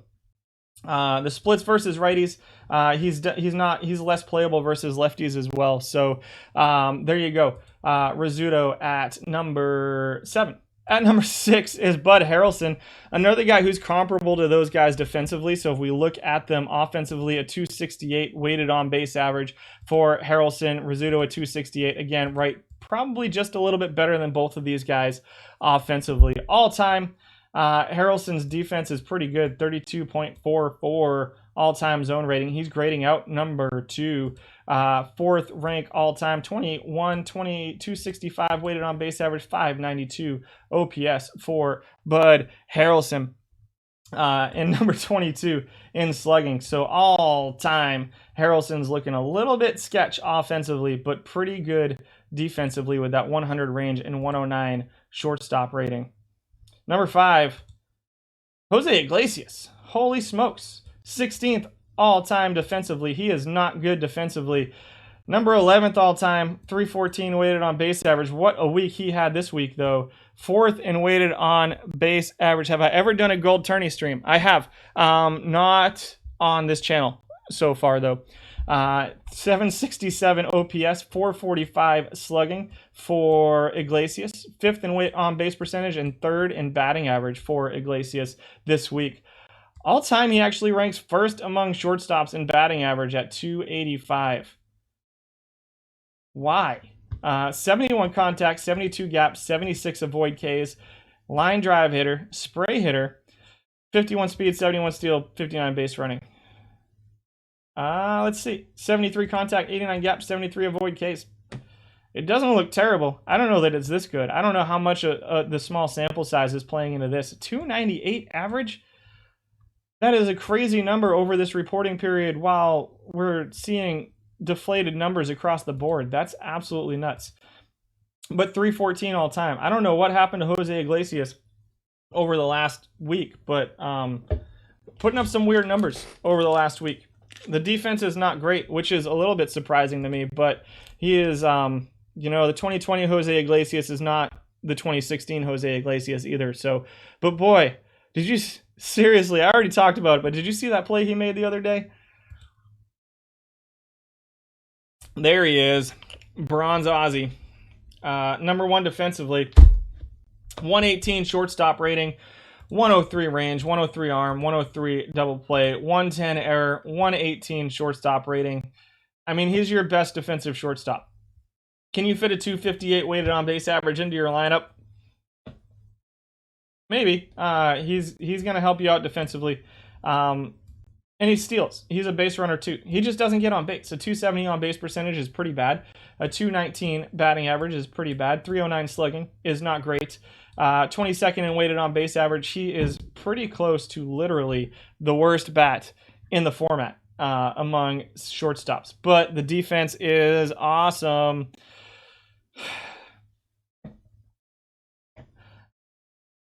It is what it is. Ozzy's number 4.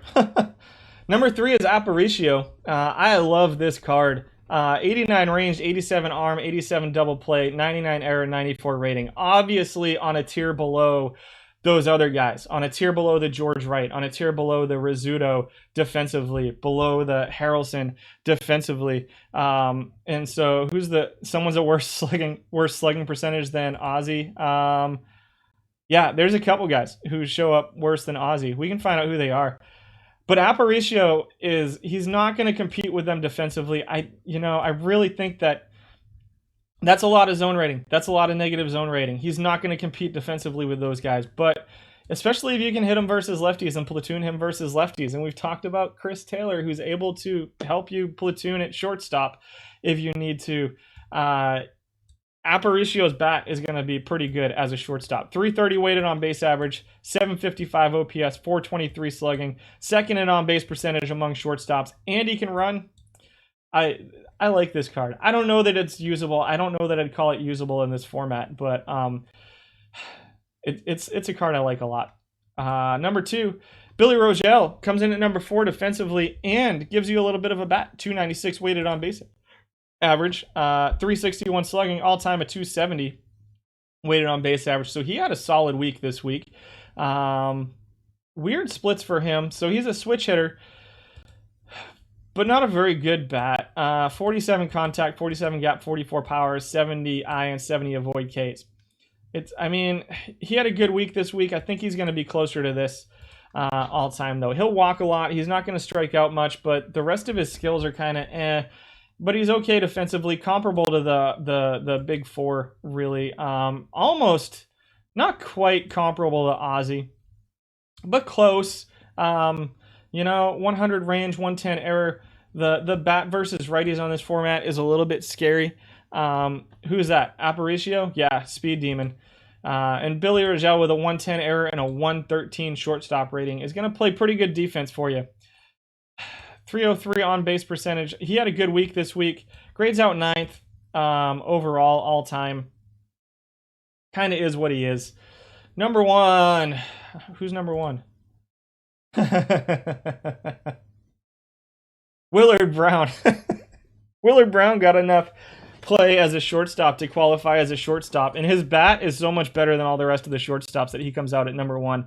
I'm not surprised. The defense is not great. Is it good? Is his bat good enough to overcome pretty bad defense at shortstop? I like Willard Brown as a backup shortstop, center field, right fielder. I'm not going to lie. I like this card. This is one of my favorite cards in Silver, in all of Silver. He has almost no splits.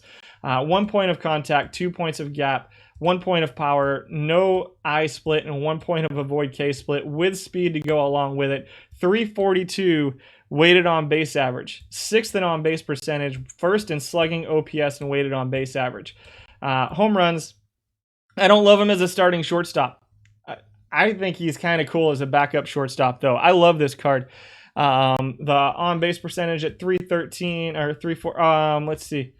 The all-time on base percentage for Rogel is a little bit lower. Sorry, chat. I get ahead of chat sometimes. Where is Renteria? Willard Brown is a backup. Let's find Renteria. Tim Anderson at 11. Yuck. Gene Alley at 12. He's your 5th most used all time. Where is Renteria? There's Belanger giving you some defense.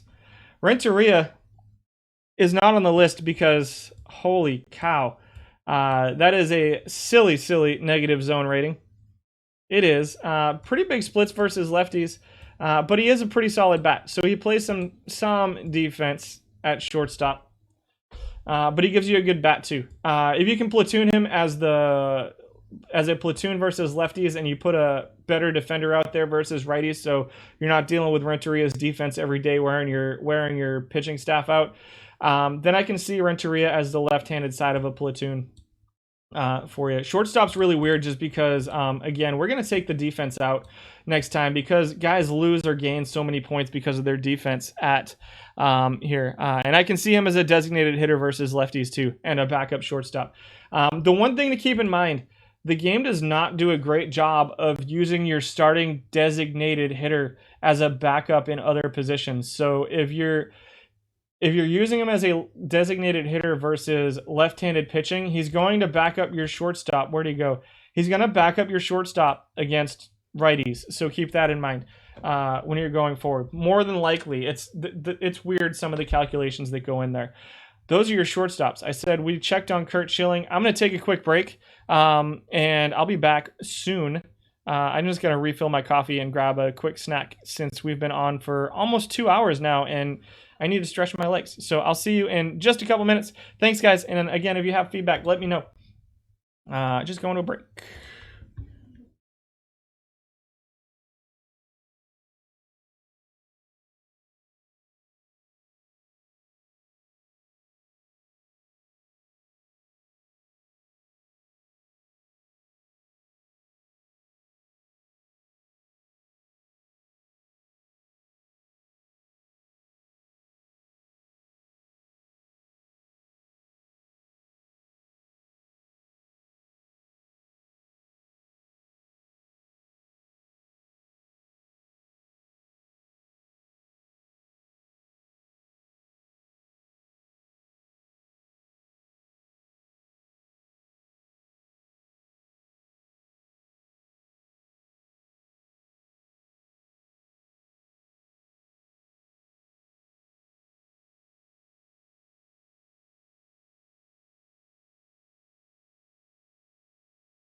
All right, we are back. What did we miss?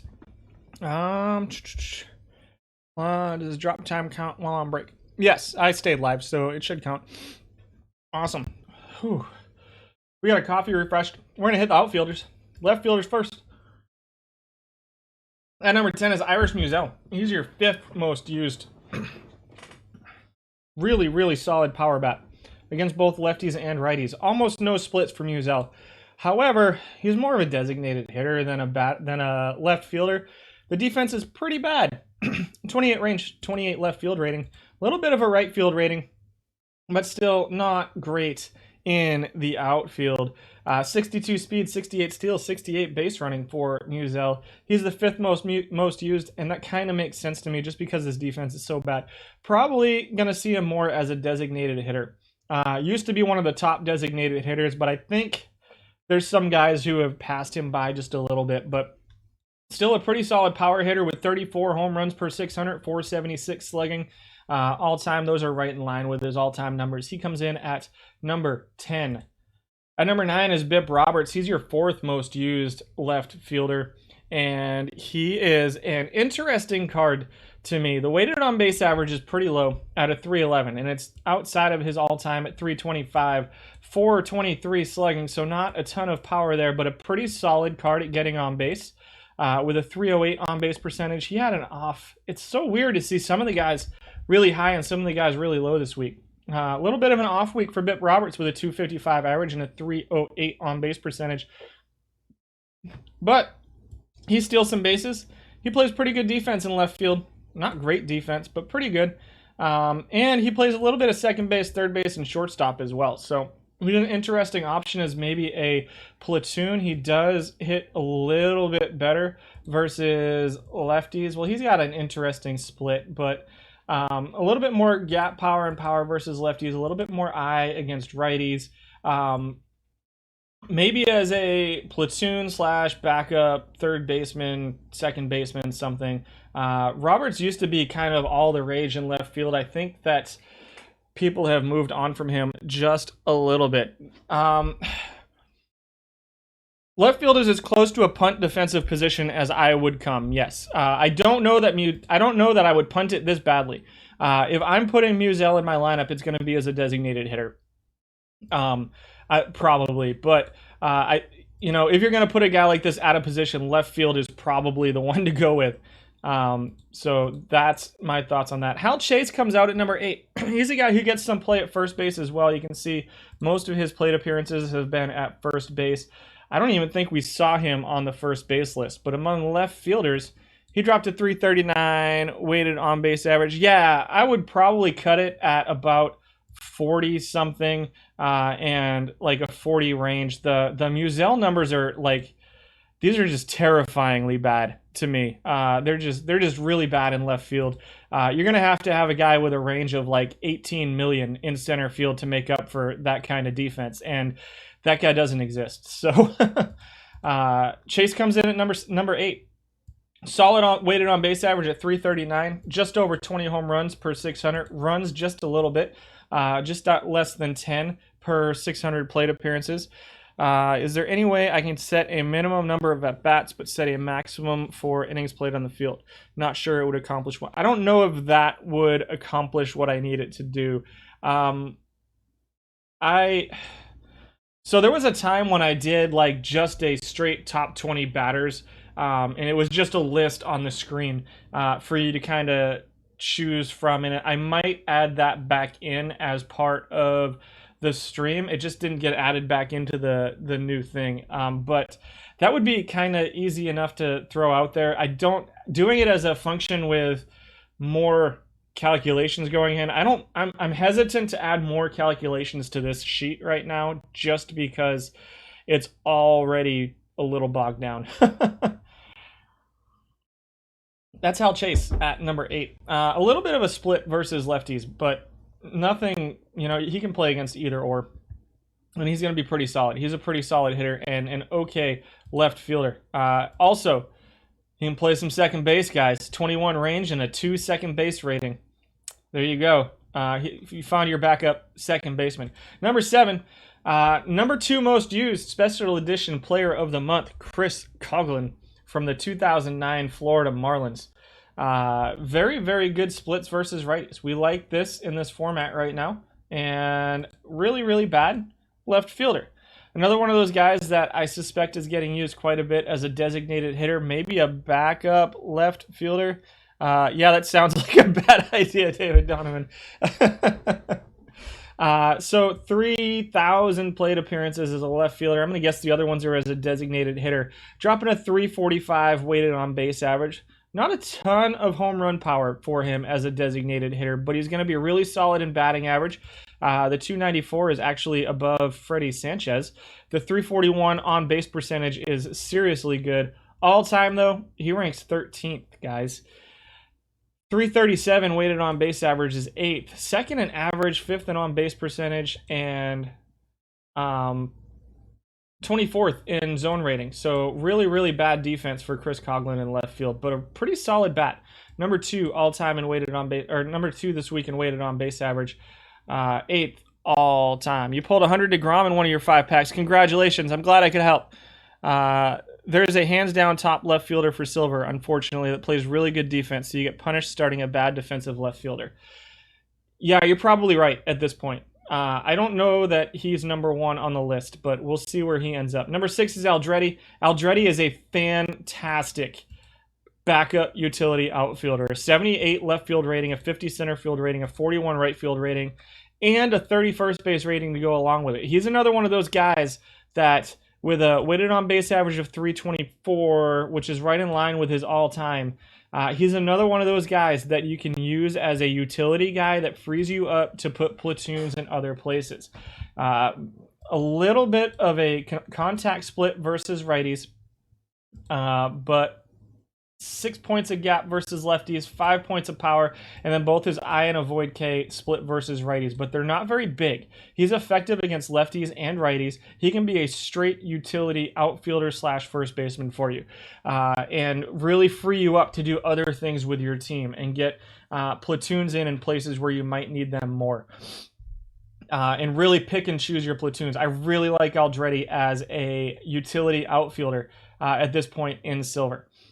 At number 5 is Ralph Garr, who's a okay defensive left fielder. This is numbers I could live with a 52 range, 54 left field rating. The arm wouldn't play in right field. The error is okay at 32. It's left field. Pretty huge splits versus righties. This is a guy you kind of have to platoon. The numbers versus lefties look really bad. A 15I with sub-elite contact gap and avoid Ks is just not going to play. A 19I with 91, 75, and 74 can play a little bit. I think that he's okay versus righties. And I imagine that's where most of these numbers are coming from. A 341 weighted on base average. Number 1 in batting average, he's got to be getting platooned. He's not going to put those numbers up against left-handed pitching. Best defensive designated hitter, Coghlan. Yeah. You just added Garr as your versus righties DH. I can absolutely see that. He is a bat that hits really, really well against right-handed pitching. He can play a little bit of left field. 3rd in batting average at 288 all-time, 450 slugging. 332 weighted on base average is pretty solid as well. Number 4 is Phil Cavaretta. He shows up, on the left field list. Again, versus righty splits. I don't know that I'd play him as a starting left fielder, but as a backup left fielder / first baseman, he is interesting. And he's a pretty solid bat as a designated hitter anyway. 6th in weighted on base average with a 337, which is actually below his all-time. Good home runs, pretty good on-base percentage at 346, which is really, really solid. That's a really good on-base percentage. A little bit of base running. We talked about him more at first base, but, I mean, he is what he is at this point. He's a bat that's going to hit really well against right-handed pitching for you, and a solid option as a designated hitter, perhaps a backup first baseman / left fielder. Number 3, here's your number 1 most used left fielder and your number 3 left fielder on the list, Alek Thomas. I hate this card. I hate it. I hate it a lot. So the second stream I did was was silver, was this format. The first stream I did as far as tournament stuff was bronze. The second stream I did was silver. And that's where this card first showed itself to me. And I was like, and back then it was mostly a pack stream, right? We were doing like, we do a top 5 list of players that I didn't have real stats or anything like that. It was just, they did good in this tournament, they did bad in this tournament, kind of stuff like that. I didn't even know, this was 9 months ago or something. I didn't even know, like, pivot tables were like a figment of my imagination at that point. I have learned so much over the last year. But one guy that stood out to me on that first silver list was the future legend Alec Thomas card. And so back then I had on the screen, I had cards that I was looking for. These are the cards in bronze I'm looking for because I was packs only back then. I still do not have an Alec Thomas card on the main team. I still don't have it. I can't find one on the auction house now that I'm buying cards. It never, I've opened 7,500 packs probably total, and I've never seen it. I've never seen this card on my main team. What an incredibly frustrating card to me. I hate it. Least favorite card in the game. It went from being the one card I wanted to the least favorite card in my least favorite card in the game. 63 speed, 68 steal, 92 base running. Pretty solid. 79 contact, gap 70, power 50, 69 ice, 72 avoid Ks with very, very little splits versus lefties. Solid. 75 range, 76 error, 86 defense in left field. This is probably the most well-rounded left field card in silver. You can see 30,000 plate appearances versus 8,500 for the next most used. So you get to use mostly as a designated hitter.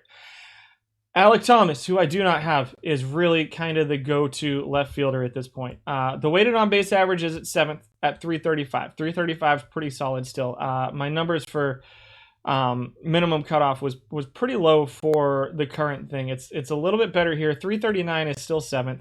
Home runs 11. He's going to give you home runs. He's going to give you steals. He's going to give you on base percentage. He's 3rd in on base percentage, 8th in batting average out of 17, so top half in that, and he's number 1 defensively. It's just a really, really well-rounded left field card. It's a card that it used to get played a little bit in center field before you know who showed up. It used to get a little bit of play in center field because none of the center fielders were really setting themselves apart. Would this card be gold if it was? Yes, this card would absolutely be gold if it was listed as a left fielder, I think. Well, maybe. I think so. I think it would because I think the range gives it a huge hit in center field, and the center field rating gives it a huge hit too. I think that it's probably a gold card if it's listed as a center fielder. He's probably like, I hate this card. I just hate it. We're going to move on because I don't want to talk about it anymore. Jose Cruz comes in at number 2. Jose Cruz is a pretty solid bat in left field, but again, he's actually not that bad defensively. He used to be kind of one of the go-tos in left field, but there's bats that are a little bit better than him. You can see he had a really solid week this week, over 493 plate appearances. He was 3rd among left fielders in weighted on base average, almost 20 home runs per 600. It was just a really good week. He's kind of fallen by the wayside a little bit. His numbers are kind of similar to Thomas's, just without the defense. His defense used to be one of the better defenders in left field when people had to use Alec Thomas in center field, and he's just kind of fallen by the wayside a little bit. I don't necessarily like him even as a designated hitter anymore, but I think he might still be on my team. So he comes in at number 2, 324 all-time weighted on base average. It was a 344 this week. He put up the number 1 WAR over 600 plate appearances this week with 3.65 in left field, so that's pretty solid. All-time a 2.08 for him. Jose Cruz comes in at number 2. Who the heck is number 1? Number 1 is Lyman Bostock, comes in at number 1 with 532 plate appearances. Number 1 weighted on base average at 354. Number 1 in OPS with 817. Number 1 in slugging, 486. 3rd in batting average, 4th in on-base percentage over the course of the past week with a 330 on-base percentage. Those are some pretty silly numbers. 13 home runs per 600, almost 8 steals per 600. Has him just outside the top 5. All-time, you're looking at 346, 793, 464. He's still grading out second. A lot of it is because the error and the defense. There's only 3 guys really between Thomas Cruz and Bostock who have the range left field defense and error ratings that these three guys have. So it's no surprise that he's there among the top 5. Huge splits versus righties. Bostock has to be platooned. These are kind of unplayable against left-handed pitching. He's going to get shut down pretty easily against left-handed pitching. Now, it is a heavy right-handed pitching tournament, so that's big, but there's a lot of guys in left field that can play against both, that play versus both lefties and righties. And he doesn't really play center field, so he doesn't have a backup position. Like, he's a left fielder versus righties. He's a very, very specialized card. If you can fit him, he's going to hit really well against righties, and he's going to play okay defense for you. But I really think Alek Thomas is a better option. I think this is the one position here in silver where I really want to say that Alek Thomas is probably the best option, and you're probably at a little bit of a disadvantage if you pick anybody else. Bip Roberts used to be, but Alek Thomas is just such a good card at this point that I think that's kind of the number one left fielder, and it kind of sets itself apart, and it's really hard to find. Those are your left fielders. Anybody that we didn't do that you wanted to see? There were 17 qualifiers, so if we go back to number 10. Walling was there. Yeah, we didn't talk about Walling. David Justice is an interesting one to me. He splits versus lefties. Although his I and avoid Ks are better versus righties than versus lefties. His power splits versus lefties. As does his gap, as does his contact. He's got a really weird split. Again, he's kind of okay defensively. I think we might see him in right field. Perhaps. I don't know. We'll see. Dave Kingman, if you want a whole lot of home runs and nothing else, a whole lot of home runs and a whole lot of strikeouts, you got Norm Seaburn, who's kind of okay defensively, kind of okay versus righties. Keane did not make the list. I saw his name. He didn't have enough plate appearances to qualify for the list for the purposes of this week. Cardinal, who's the 10th most used, was at number 16, and I think that was it. So we'll move on to the center fielders at this point. At number 10 is Marquise Grissom. Splits versus lefties. Pretty big splits versus lefties, especially on the top. Decent defense, the 90 range, 75 error with an 88 center field rating. He plays nowhere else, so he's going to be your center fielder versus left-handed pitching or bust. If you can platoon him, great. I don't think his bat plays up very well. He does have pretty good speed. He's going to steal you more than 20 bases per 600. All-time, he ranks 13th with a weighted on-base average of just 280, which is kind of bad. 277 this week, and a 379 slugging this week, and a 377 all-time. On-base percentage of 262. I can't... I don't like it. That's just too low for me. Marquise Grissom comes in at number 10. It's a card I really, really want to like. Royce Sievers comes in at number 9. Number 5 in weighted on base average, 5th in on base percentage with a 311 on base percentage this week. All time ranks number 16. Just had a really good week, over 513 plate appearances this week, 21 home runs. So if you want home runs out of your center fielder, Sievers might be a guy to go to, but he's pretty bad in left field and pretty bad, really bad, to the point of being unplayable in center field. And I don't think he's quite good enough to be a designated hitter. But maybe in the conversation against righties, maybe you could have a conversation about Sievers as a designated hitter versus right-handed pitching, a 328 weighted on base average. But I just don't think so. I think he's kind of just on the verge of making it into that conversation. I think he's probably just outside of it, especially since his all-time numbers don't match up against his stuff this week. So he's number 9 in center field. Veggie got a diamond in drop pack number 5. Congratulations. 2 diamonds from the free packs. Awesome. Mike Aldretti, here he comes as your backup. Again, I love Aldretti as a backup utility outfielder. 7th among center fielders in weighted on base average, which is right in line with his all-time, and 4th in batting average, 3rd in on base percentage, and plays okay, not great defense. He's not going to, once every 4 or 5 games, he's not going to kill you out there. And with the fact that he plays all of these, he's the kind of bat that you can have in there every day. So Aldretti, I think, is a phenomenal utility option. At number 7, here's the guy I really used to like, Scott Podsednik. the 83 range with a 73 center field rating and the 63 error. You used to see a lot of guys in bronze with numbers like that, but Petsednik was at one point kind of far and away the go-to in silver, and he runs better than just about anybody. 35 steals per 600 plate appearances. He strikes out and walks a lot, which means he's got a pretty low batting average, 7th all-time at 312, which is still above league average, 272 batting average. Pretty good splits versus righties. I think Petsednik is usable in this format, but I think there's guys that have proven to be superior to him at this point. I used to really, really like this card. I think it's another card I never ended up getting out of silver. It wasn't as frustrating as Alek Thomas for sure, but he is definitely a guy that I used to want, but that we've moved on from.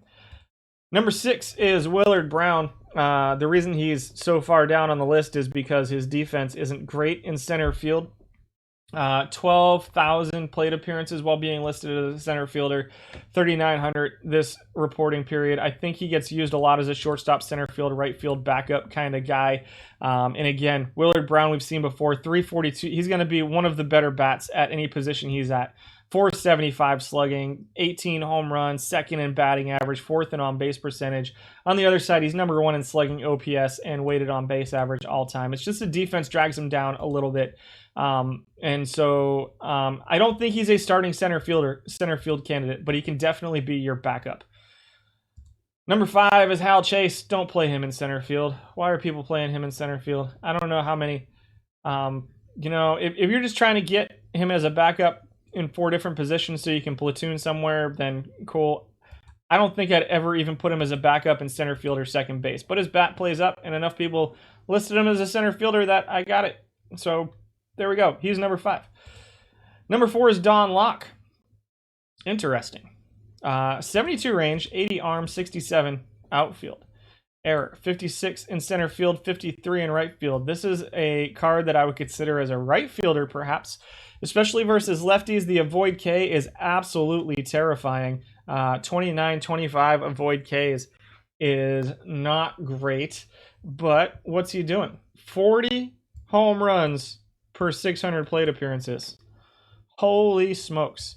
This is a power hitter and nothing else. He will walk quite a bit, but he will also strike out more than the rest of our batters combined with that 29 and 25 avoid K ratings. And even with him being number 1 in walks, he's still number 11 in on-base percentage at 289. 53 walks per 600 plate appearances is not enough to get him even up to league average in on-base percentage. He's going to strike out, he's going to walk, or he's going to hit a home run. That's what you're going to get out of Don Locke.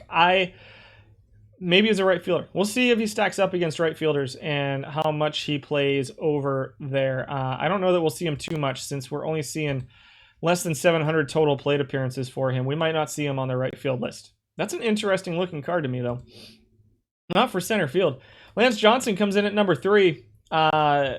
This is your center field defense. He's the best defensive center fielder in silver.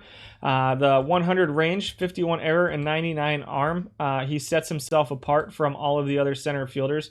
His bat is not great. It really surprises me that his defense is so valuable that he gets used this much. I mean, I'm on board with it. I think center field is the second most important defensive position. Some people think it's the most important defensive position. He does have splits versus righties. I think he probably plays every day, and that drags his numbers down just a little bit. 10th in weighted on base average among center fielders at 284, which is a good 30 points below league average. He will steal some bases once he gets on. So when he's on base, he's really useful. He's like a number 9 hitter, though. Which is totally fine because he's going to play Gold Glove level defense in center field for you and be really, really solid out there. He will put the ball in play too, so he's not going to strike out a ton. Another guy that's not going to walk a lot, the ball's going to be in play.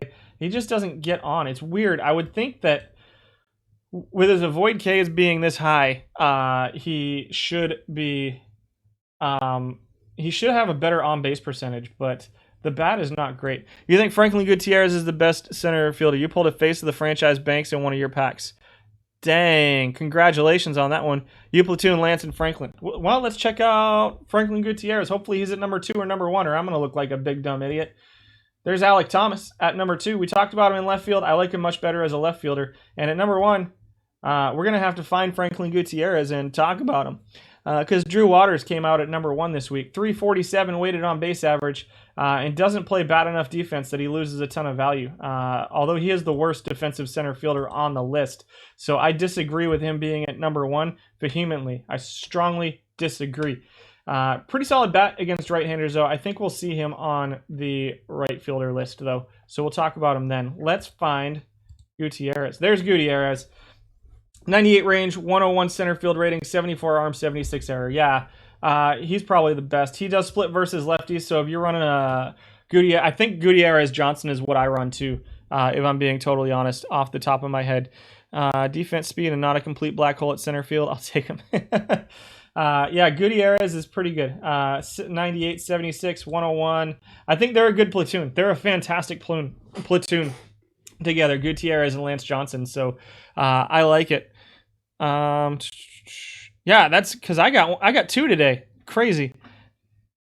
You thought Mickey Rivers was similar to Lance Johnson. Let's see if we can find Mickey Rivers. So Rivers splits versus righties, 80 contact, 78 avoid K, 16 I. I think Johnson's I is a little bit better.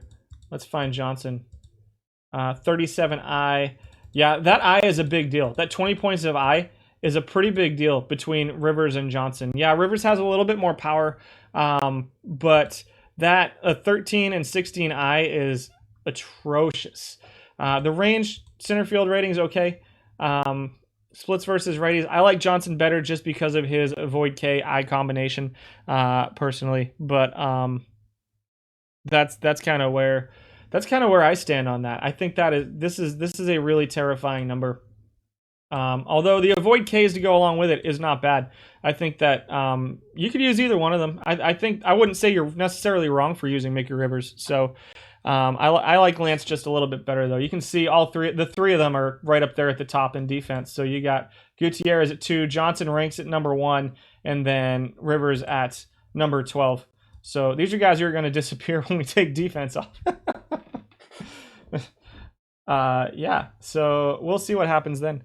Lance is a little bit better D and a little bit better bat. I got to get the player comparison tool at some point. So we're looking at 76, 64. Yeah, I like this bat a little bit better, and the D is just a little bit better. I know the arm's a little bit lower, but you can live with that in center field. So those are your center fielders. On to the right fielders. Guti is your most desired card. You think you're why he got created. Nice. You got him on your alt. Awesome. I have Alek Thomas on my alt too. It's so frustrating. Verdugo comes in at number 10. And I'm not going to say too much about this one because I'm just going to hope that live 2021 Verdugo is the number 1 right fielder for Diamond. We're going to go with Diamond. 2021 live Alex Verdugo will be the number 1 Diamond right fielder. Yeah? Can we all get on board with that? 6th in average, 7th in on base percentage for him among right fielders, 12th in weighted on base average, 15th out of 19th defensively. He kind of is what he is. He does play left field, center field, right field. So another guy kind of like Aldretti who can back up any position. We'll probably see. I don't know if we'll see Aldretti on this list. We may or may not. Perfect cards can't. Yeah, that's a good point too, Gabba, is that a perfect Verdugo won't be able to play in Diamond. So that'll be a little bit sad. I'll never get him to drop. Agreed. So that wouldn't be awesome if we could train guys up on our alts and then send them to our main team. Billy Southworth comes in at number 9. Not on the list over here. Grades out 11th in weighted on base average, 10th in slugging, almost 20 home runs, but just kind of bottom in every category. Not bottom, but kind of mediocre to slightly above in every category, but not bad in anything. 17th all-time in weighted on base average. His all-time rank is 10th, so he's right in line with that. He will steal some bases for you. All-time is 23. Not a huge sample size for him. Versus righty, you're probably gonna have to platoon him. It's a pretty big split versus righties. He will play pretty solid defense in right field. Again, my right field defense is a mess, which is probably the biggest reason I'm like, let's just cut defense out completely and we'll talk about ratings. Or I need to figure out a way to make ratings work. And so, yeah, there we go. Number 8 is Ichiro. And you're going to go, what? Why is Ichiro number 8? Okay, let's talk about Ichiro. Because Ichiro, it's an okay card. It's the silver Ichiro is okay. It's not your diamond Ichiro. I think your gold Ichiro is really solid. He is number 1 in batting average at 291, 293 all time. I don't know that we've seen anybody higher than that so far. So he is going to get on base. He can steal, but he's not the elite base stealer that his diamond card is. He's probably going to get caught stealing quite a bit too. His on-base percentage, he just doesn't walk. His on-base percentage is pretty low at 317 compared to his batting average. I know that's slightly above league average, but that's pretty low compared to his batting average. What I like about him is that it is singles driven, right? So the fact that it's singles driven means I can, because I don't love him as a leadoff hitter. If you're going to play him, I really don't love him as a leadoff hitter because he's just not quite fast enough to be stealing the bases. I do like him as a number 2 hitter because he's going to hit those singles and he's going to be moving that leadoff hitter that's hopefully getting on base for you around the diamond. And steal bases for you. I think Silver Ichiro is a pretty solid card. We've had a lot of disagreements about this on my stream in the past. A 365 slugging is really, really, really bad. It's singles or bust. He's a 3 true outcomes guy too. He's going to strike out. He's going to not walk. Well, he's really a 2 true outcomes player. He's going to single or he's going to get out. Like, he's not going to walk. He's not going to strike out. So he's putting the ball in play. Which is leading to a super high batting average, and they're all singles. So everything's going to be a single or an out for Ichiro, and that's what you can kind of bank on at this point. His weighted on base average though is 302, which among right fielders at 301 this week is pretty bad. There's a lot of offense to be had in right field. If this was a center field card, if he played center field, if he had a center field rating with these ratings, if he had a center field rating of 10, this would probably be a fantastic card in this format. With this being a right field card, I think you can get offense out of right field. I think right field is a position you can get offense out of. I'm not saying you're wrong to use Ichiro. I think this is it's a pretty good card with good defense in right field. I just think that there might be better options out there. The negative zone rating. Yeah, the zone rate. Right field has a really weird zone rating because there's a lot of guys who are listed at right field that play first base as well, and so they get really, really weird stuff going on with my right field ratings just because of the way that stuff is calculated right now. It's one of the reasons I want to take it out. I'm gonna guess that like number 4, 3, 2, and 1 are all guys who play like other positions that get stuff there. So we'll move up. Ichiro at number 8. Number 7, Paul O'Neill at number 7. Another guy who can play some right field. 316 weighted on base average, 431 slugging, average of 260 and 295. We'll see. We'll see if Sam Rice is on the list. I don't know. 75 contact, 71 gap, 67 power, 54 I, and avoid K. Not huge splits, but enough that I think if you're playing him, you should probably consider platooning him. Pretty good defense in right field. But again, you can see the right field defense is just totally wonky. He's 7th in weighted on base average though. 7th in OPS and 7th in slugging. 15th all-time, 14th all-time overall. So O'Neill is your 8th most used, but he's pretty far down the list, I think, among right fielders. Number 6 is Kevin Bass. Here's your platoon against lefties, if you like. 81 contact, 81 gap, 79 power, 59 avoid Ks versus lefties. 5 points of contact, 6 points of gap, 15 points of power that he loses versus righties. He's an interesting option versus lefties. 6th in weighted on base average, 6th in OPS, 3rd in slugging, and Kevin Bass comes in at number 6. A little bit of power, 3rd among right fielders in home runs in this format at 23 home runs per 600 plate appearances. Number 5, Kevin Millar. God, don't play Kevin Millar in right field. He is a right fielder, so I'm pretty sure, and that's kind of where it comes into as well. I think that Millar gets a lot of play at third base, and people don't switch him, so it all gets picked up as right field, and because third base probably sees more plays than right field, and he's a decent third base option defensively, you get to see him be a little bit higher on the list. And that's where right field kind of Millar, guys like Millar, in bronze, guys like Mike Marshall really mess up my right field defensive ratings. So just take the right field ratings with a little bit of a grain of salt. I would not play Millar in right field. Really solid bat still, but he's just as solid in right field with a bat as he is at third base. So number 4 is Alek Thomas. Solid range, solid error. Right field rating of 8. Solid, but a really good bat. And again, right field, can you live with a right field rating of 8 with a range of 75 and error of 76? Perhaps. He's not going to be great for you defensively. And again, a lot of this is probably picking up from him being in left field quite a bit as well. And see, most of it, almost all of it, is a left fielder or a center fielder. But number 1 in on-base percentage, a little bit of speed, really solid bat. Just a really, really, really solid bat to go along with good defense. I prefer him in left field to right field, but your mileage may vary. Number 3 is Willard Brown. What more can I say about this card? Shortstop, center field, right field, backup. He allows you to be really creative with your lineups, and he plays pretty well just about anywhere he's at and gives you dynamism on the base paths. Number 2, Sam Rice. Thank goodness. Everybody's like, yeah, Sam Rice is higher on the list than Ichiro, and he is, in fact, higher on the list. The defense plays down. I don't know how much to read into the negative 16 zone rating. It's probably closer to a 0 than it is to a negative 16. But especially versus righties, this bat is a beast.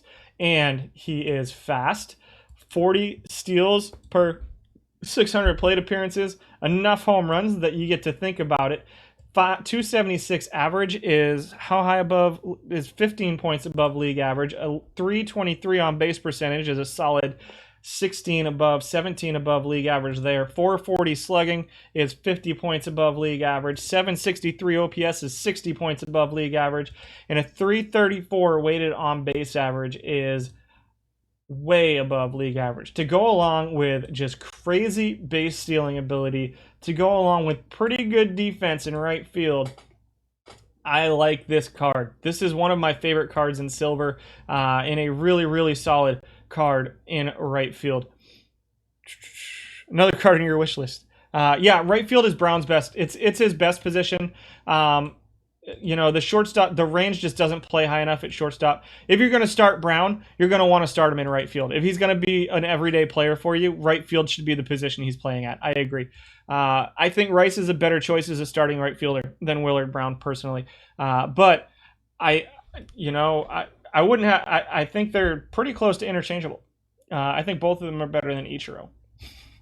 Number 1 is Drew Waters. These two future legend cards with their right field rating of 9. Another pretty solid bat. I like Drew Waters. 347 weighted on base average, 796 OPS, 464 slugging this period. He had a really, really good week, over 4,000 plate appearances, but those are huge numbers over his all-time numbers. A 333 weighted on base average. For whatever reason, Drew Waters just absolutely crushed it this week. He was 15 points higher in his weighted on base average. I think he's probably somewhere around 5th or 6th on the list. He does rank number 1 all time, but I don't understand that. It doesn't make sense to me. So Willard was 3rd. So there you go. Those are your right fielders. Anybody you want to see? And let's see who did we miss? Let's see. Brown was on there. Ichiro was on there. Thomas. We didn't see Bobby Abreu, and we did see Millar. Let's see if we can find Bobby Abreu. There's Ruben Sierra. We pulled him today in a pack while we were opening packs. Solid versus lefties, maybe as a designated hitter. Pretty good numbers. 312 weighted, kind of okay numbers. Solid slugging, lots of home runs for him. If you can DH him against lefties, I think he can be useful. There's Bobby Abreu. The defense plays down a little bit. Offensively, he's okay. Good versus righties, though. So 82, 80, 59, 77, 51. Really pretty bad, close to bad against lefties. So Abreu comes in at number 12. There are your outfielders. Ready for starting pitchers? This is such a long stream. I don't know how you guys put up with me for this long. Terry Mulholland comes in at number 15. He's your 6th most used all time, your 8th most used this period. I played around with the pitching ratings or the formulas for this. I made it a lot more heavily based on earned run average and FIP this time. So we're going to see, at least for this side. So we're going to see kind of how that works out. He rates 19th all time with a 392 earned run average and a 403 FIP, which seem exorbitantly low, for being that badly rated. So we'll see how that looks going forward. There could be some really low earned run averages among these starters. 9th this week in earned run average, but 23rd in FIP. 4.1 strikeouts per 9. Home runs are an issue for him. The movement's a little bit low, but he won't walk anybody, so that's good. Solid 91 stamina, 83% start percentage, again with a 407 FIP and a 381 earned run average for Terry Mulholland. At number 14, here's your 2nd most used pitcher all time and this week. It's Fergie Jenkins with an 86% start percentage. He actually ranks 11th all time. Put up a 390 earned run average and a 402 FIP over this reporting period, which puts him right around number 14. Strikes out 5 per 9 innings. Has a little bit of a home run issue. There were 42 qualifiers, and he's 32nd. And all-time, he's 42nd out of 54. So he will let up home runs.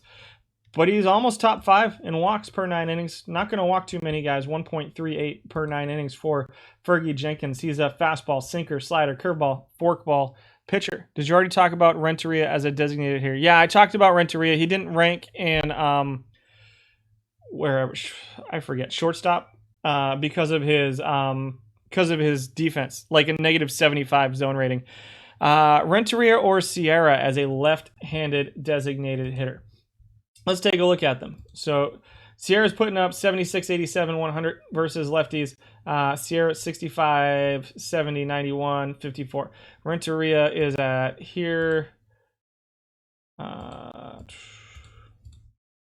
are you at? 90, 84, 62, 61, 89. As a 332 weighted on base average versus 312, 320. I think I go Renteria. I know Sierra is going to give you more power, but I'd go Renteria. So that's my quick thoughts on that. Simple Enigma says FIP hates a lot of the left-handed pitchers in silver and bronze, but in practice, their earned run average and overall performance is much better. Yeah, it's we'll see what it looks like as we go through the list, and we'll try to focus on the left-handed pitchers because there's not a ton of them on the list, but even Jenkins as a right-handed pitcher outpitches FIP just a little bit, but we'll see how it goes throughout the list. Fastball, sinker, slider, curveball, forkball pitcher. Jenkins is your number 2 most used, but the results are mixed. Next up, number 13 is Scott Sanderson, your 7th most used pitcher. Very, very good versus right-handed hitting. Pretty, mild split versus left-handed hitting. 91 stamina, 45 hold runners. He ranks 25th all time with a 409 earned run average and a 407 FIP. Getting used a ton. So one other thing to keep in mind is the sample sizes on these guys. So some of these guys that you see in the top 10 that are down the list just a little bit, you're seeing them over 14,000, 6,000, 3,000 innings pitched. And some of the guys that are higher on the list might have a smaller sample size. We'll see. The cutoff's kind of low because one of my goals with this is to kind of give you guys an idea of guys that maybe aren't getting used that are like hidden gems. I like the hidden gems like the Devs Garm that we just saw earlier that maybe isn't getting used as much as some of the other guys. So Sanderson's the 7th most used all time, 15th in earned run average, 15th in FIP, 14th in strikeouts per 9, 21st in home runs. We just froze for a second, so give me just a minute. And walks at 1.85, have him 19th. So Scott Sanderson at number 13 overall. Number 12 is Jim Harden, 5th in FIP. this week. 25th in earned run average, though, so struggling to reach his FIP. And kind of all-time, that's a running theme for Jim Harden. A 4.7 earned run average all-time is 43rd in his FIP of 4, like 0.7 runs behind his FIP. Part of that is a function of I don't really... Well, he's worse against lefties than he is against righties, for one thing. We have 38% lefties, 42% righties, 19% switch.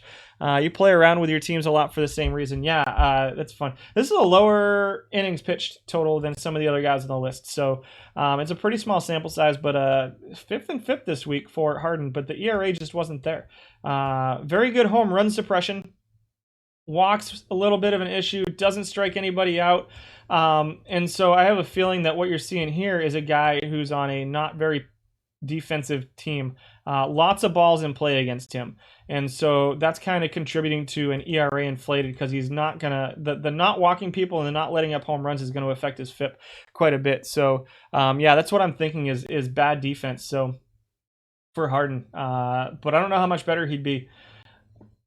You know, I'm curious, maybe I'll throw a good defense behind him and see what we get.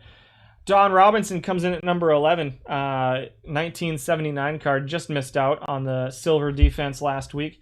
He's a guy that's 69, 61, 69 versus lefties, 73, 64, 70 versus righties. So a little bit of a better split versus righties. You got fastball, sinker, changeup, curveball, 42 slider, 46 forkball, 396 FIP, 391 earned run average for Don Robinson. And those are a little bit below, but kind of right in line with his all-time numbers at 408 and 399. He does rank 28th all-time, though. This week he was top 10 in strikeouts per 9 innings, which was a little bit surprising. Half a strikeout more than normal for him over his 412 inning pitch sample size. Struggled with the home runs a little bit. He's kind of middle of the pack. Home runs, 0.76 per 9 innings. And 1.97 walks per 9 innings. Again, kind of middle of the pack there, too. So everything's just kind of mediocre for Don Robinson. Number 10. Kelly Downs comes in at number 10. He's a guy that used to get used a lot. Tapered off a little bit, only 849 innings pitched this week and doesn't even show up in the all-time anymore. 75 stuff, 67 movement, 70 control versus righties. Decent size split there of 6 points, 5 points, and 2 points as opposed to versus lefties. He's only a 2-pitch pitcher. He is also used very much as a relief pitcher. You can see his numbers here are 50-50 or so. So expect to see numbers that are actually a little bit higher than this from him as a starting pitcher, especially since he only has the 3 pitches. But his FIP of 392 and 386 earned run average are pretty solid as a starter. I don't know. We'll take a look when we're going through the relief pitchers and see kind of where these might rank. I don't think these numbers rank very high among relief pitchers, but we'll see when we get there. For Kelly Downs, who's at number 10. Number 9 is Philip Humber, 2011 Chicago White Sox one-hit wonder. Remember that season from him? That was a heck of a year. 384 FIP for him puts him 8th, and a 395 earned run average this week puts him at 16th for 219 innings pitched. 34th all-time, though, he way outpitched his normal numbers, 475 and 410. Home run suppression was the name of the game this week for him, just a .45, which was only 2/3 of his normal stuff, and walk suppression was pretty good for him this week too. Not going to strike anybody out. Put a good defense behind him. Lots of balls in play for Philip Humber. Number 8, Dave McNally. 77% start percentage, 81% all-time. Whew. Solid week for him. 4th in earned run average this week at 3.37. Outpitched his FIP by almost a whole run. That's 6/10 of a run, guys. 8/10. Sorry, that's 8/10 of a run. 9/7. Ooh, public math. 7/10 of a run, just about. That he outpitched his FIP on. 26 in strikeouts, 14 in home runs. Middle of the pack on everything over here. Somebody put a good defensive team out there in front of Dave McNally this week for sure. All time, he's dropping a 381 earned run average, which is top 10 still. And a 414 FIP. Goodness gracious. The person running Dave McNally, or people running Dave McNally, have solid defense behind him right now. 90 stamina, 91 hold runners. So the hold runners is, we saw the silver snapshots, or the silver defense last week where the hold runners wasn't super important. It wasn't a super high steal thing. And the week before it was silver snapshots or bronze something the week before. And where base stealing wasn't really a thing. We were looking at like 7 average per 600 plate appearances. You can see this week we're up to 10.5 steals per 600 plate appearances. So the hold runners becomes a little bit more important here when you get those high base stealing numbers. It's still, I wouldn't pick a guy because he's got a 91 hold runners, but it's something to keep in your cross check as you're putting a pitching staff together. Number 7 is Vic Lombardi.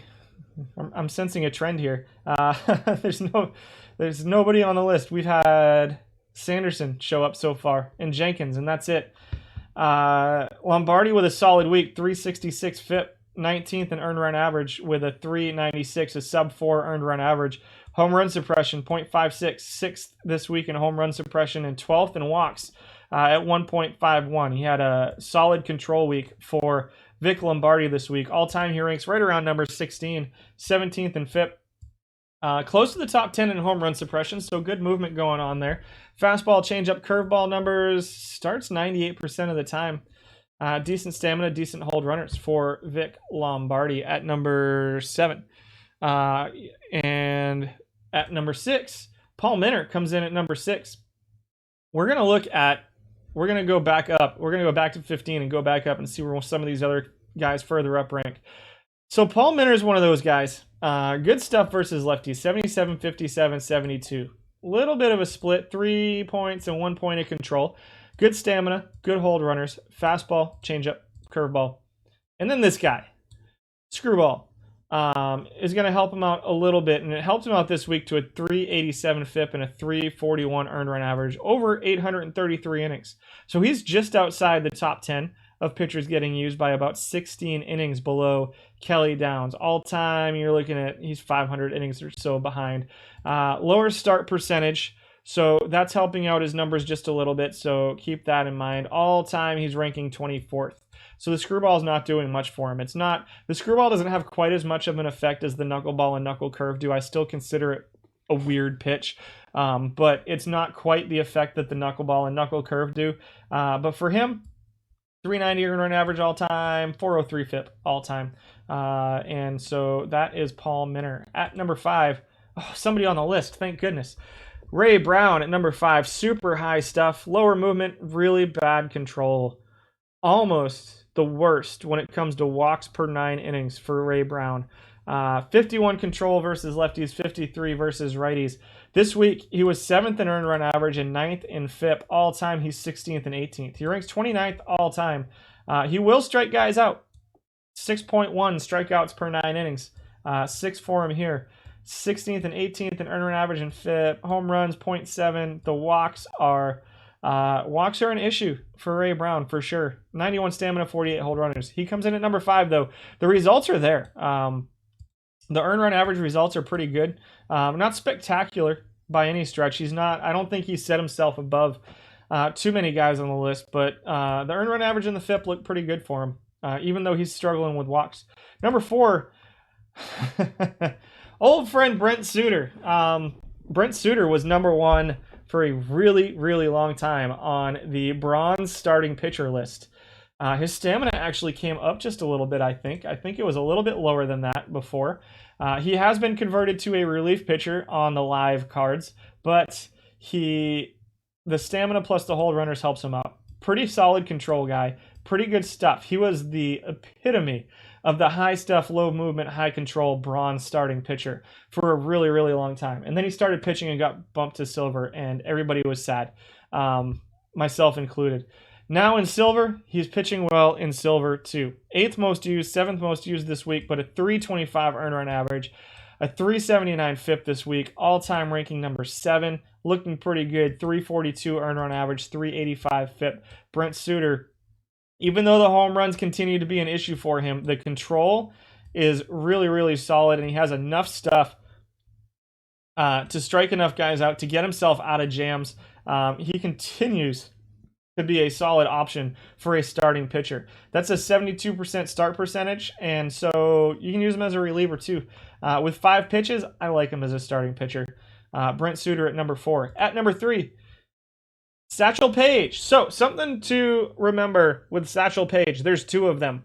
All right. This is the 1952 All-Star Satchel Paige. We're going to compare the two cards back. We're going to go back into the game here in a minute and compare the two cards when we do the relief pictures. We're going to see where the other Satchel Paige shows up on there. He does not have rankings as far as his rank for starting pitchers because he's at a 42% start percentage all time. Just made the 50% cut this time. 161 innings pitched, super small sample size, 336 FIP with a 390 earned run average, but a .28 home runs per 9 innings and a .39 all time. I'm pretty sure that would still be number one. Pretty small sample size, not too many people using this one. There's a reason. We'll talk about that here in a little bit, but 78 fastball, change, forkball, screwball, slider, changeup, everything. Satchel Paige has got a killer curveball. It's a pretty interesting card. Ranks number 2. Again, really small sample size, so keep that in mind. It ranks number 3. Number 2 is Nels Potter, who is far and away the most used pitcher in Silver. In this format, in every format that he is available in. Silver snapshots in all of the Silver formats that Nels Potter is available to play in. He is super used. High stuff. Pretty good movement. Okay control. Why is he not gold? Well, because he's got a 38 stamina. If this card had a 50 stamina, it's an 80 rated card and it's useless. Because I don't think this card plays up in gold very well. But because it's got a 38 stamina, it sticks with this 79 rating and it is a beast of a card. He's got a slider, a knuckle curve that's rated 27, but is probably way more effective than any other pitch as a 27 besides maybe a knuckleball. A 38 rated changeup, 66 fastball, 65 curveball, and that 87 screwball that is just a mess against some of those players out there. 6th in earned run average, 3rd in FIP for him, 2nd in WHIP for Nels Potter, 9th in home run suppression, 3rd in walks, almost top 10 in strikeouts. This is a guy who is good at everything. All-time ranks number 1 with a 340 earned run average, a 360 FIP, 4th in WHIP, 8th in walks, 15th in strikeouts, and 11th in home runs per 9 innings. Nels Potter is the Silver pitcher right now. It has been for quite some time. I finally broke down and bought him off the auction house not too long ago. So I paid way too much for it, but I wanted to get him on that Silver snapshot team. Your number 1 Silver starting pitcher, Rick Reed. What? Are you serious? Rick Reed had a heck of a week. 322 earned run average, 351 FIP over 325 innings. All of it as a starting pitcher. Do you see the question marks above my head? I'm not sure. The walks, 1.05 walks. I don't know where this home run suppression came from for him this week. 0.58 home runs per 9 innings. He doesn't strike that many guys out. And yet, no, don't move. And yet, we see these. In all time, he ranks number 3 over 406. I mean, this is still a small sample size, but it's getting a little bit bigger here. I can't imagine these stay this good over the long term, though. It's just, these are crazy numbers to me from a guy with this profile. Sinker cutter, changeup curveball. I wouldn't call it a standard mix, but it's not like a really out there mix. The control is pretty good. He has no split, so he's just as good versus lefties as he is versus righties, but the stuff's not that high. I don't know how the 1 or 2 people running Rick Reed out there are getting these kind of results from him. I'm not really sure. But he's at number 1 this week because he's got a 322 earned run average and a 351 FIP and a WHIP just above 1. It's just really, really stellar numbers this week for Rick Reed. Let's see if we can't find some of these other guys that are on the list, shall we? He played against your team. No home runs for sure. You're trying him out now, maybe not much longer. Hitchcock at 16. Who are we looking for? So we're looking for like Lily. Kuzava didn't show up. I don't think Spawn was on the list. I'm not sure Cooper was on the list. Andy Cooper's at 17. 14th in earned run average, 7th in FIP. And you can see these guys are kind of clustered together here too. So he's 14th and 17th in earned run average and FIP. But if we look at like the guys that are higher up, like we look at, say, let's find number 10. See if we can find number 10. Like 13 is just barely ahead of him. 10 is 386. They're clustered. They're pretty clustered in their results. So there's not a huge difference between like 17th and 5th and 13th. So I don't know that I want to expand to more than 15 pitchers for the purposes of the list, but I think it's hard to capture all 10 of these guys in a top 15 list over any given period of time, unless I increase the innings pitch cutoff, which might be something that we do in the future too. Spawn comes in at number 18. He's actually 8th in earned run average, 30th all time though, which is pretty gross. Where is Ross Stripling at? See if we can't find him. 8, 29, 30, 31, 32, 33, 34, 35, 36. I don't know that he's on the list. Doesn't look like he qualified. Let's go. He might qualify under the relief pitchers. I know Stripling has a little bit lower. Let's do the relief. Well, actually, let me check. Here, let's go over here and go here and go there. He qualifies under, let's see, relief pitching. So we'll see where he is as far as relief pitching. And then if he's not on that list, then we'll go see if we can find him. Close you. Relief pitching, number 15, Danny Frischella. Curveball slider, massive curveball slider mix. 5th in earned run average this week. 37th all time, 16th in earned run average all time at 3.59. So a pretty solid week for him, over 194 innings. Super high stuff. 102, 65, 77 versus right-handed pitching. Those are pretty solid numbers. 4th among relief pitchers in strikeouts per 9 innings, but 36th out of 38 in home runs. 50th out of 55 all time. This is not your stopper. Because he could be a gas can very quickly for you. But if you need a guy to get strikeouts, I would start him out with a clean inning if I could. But Frizzella comes in number 15 this week. Number 14 is Jim Constanti, your 6th most used all time. Lower stuff, good movement, high control pitcher, fastball, curveball, slider mix, 9th in earned run average, 18th in FIP, ranks 14th all time, but 3rd all time in earned run average. For Jim Constanti, 7th in whip, 1.2 all time, which is outside the top 20 for this week. Not a ton of strikeouts, kind of middle of the pack in home run suppression at 0.62, 0.67 this week. The walks are pretty solid, top 10, 1.74 all time, close to top 10. Constanti is a pretty solid control pitcher, number 14 this week. Number 13 is Gary Lucas. Better have some home run suppression with a 102 movement and an 81 versus righties. Fastball, sinker, slider pitcher. He's an extreme ground ball pitcher. You better have Ozzie Smith because he doesn't have very good stuff, especially against righties. You got a 3.59 FIP and a 3.43 earned run average all time. He ranks 7th all time, guys. Gary Lucas ranks 7th. This week it was a 367 FIP and a 360 earned run average for 14th and 15th respectively. 3rd in home run suppression. Number 1 all time in silver in home run suppression is Gary Lucas. At number 12, Woody Fryman, another home run suppressing guy, 2nd all time.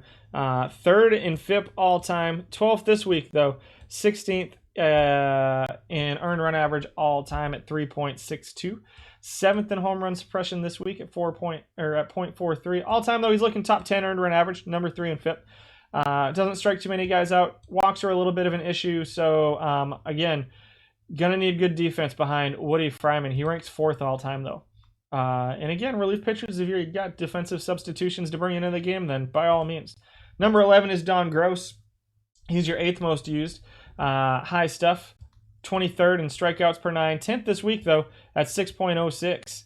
384 earned run average, 355 FIP this week, 368, 349 all time. He ranks number 10 all time among relief pitchers. Number 10 is Garland Braxton, which is a card I don't believe I've ever seen. 394 FIP and a 305 earned run average this week. Holy smokes. 11-18 whip, 1.118. 27th in strikeouts, 27th in home runs, and 15th in walks with a 305 earned run average. Holy defense. All right. All time, he ranks 29th. but he ranks second in earned run average all time. Holy cow, 392 FIP. That FIP versus that earned run average is absolutely nuts. That 90 screwball must be an absolute beast, especially against right-handed hitters. Goodness gracious. Number 1 in whip all time. Strikeouts, home runs, so he's not going to strike too many guys out. He's going to let up home runs, but he won't walk too many guys. Really interesting looking card. I've never seen this card before, so that's a pretty solid. Those are pretty solid numbers for Garland right there. Number 9 is Randy Tomlin. Better versus lefties, 71, 75, 71. 4th in earned run average all time, 4th this week, 23rd in FIP all time, 38th. He ranks 32nd all time among relief pitchers. Another guy who doesn't strike too many guys out. Again, 55 relief pitchers qualify all time. At number 8, Bob Stanley, the Steamer. High movement, high control type guy. Pitches pretty well against both lefties and righties. He's 5th in FIP all time, 3rd this week. 18th in earned run average, 20th all time. So he's one of those guys that gets hurt a little bit for whatever reason in his earned run average compared to his FIP.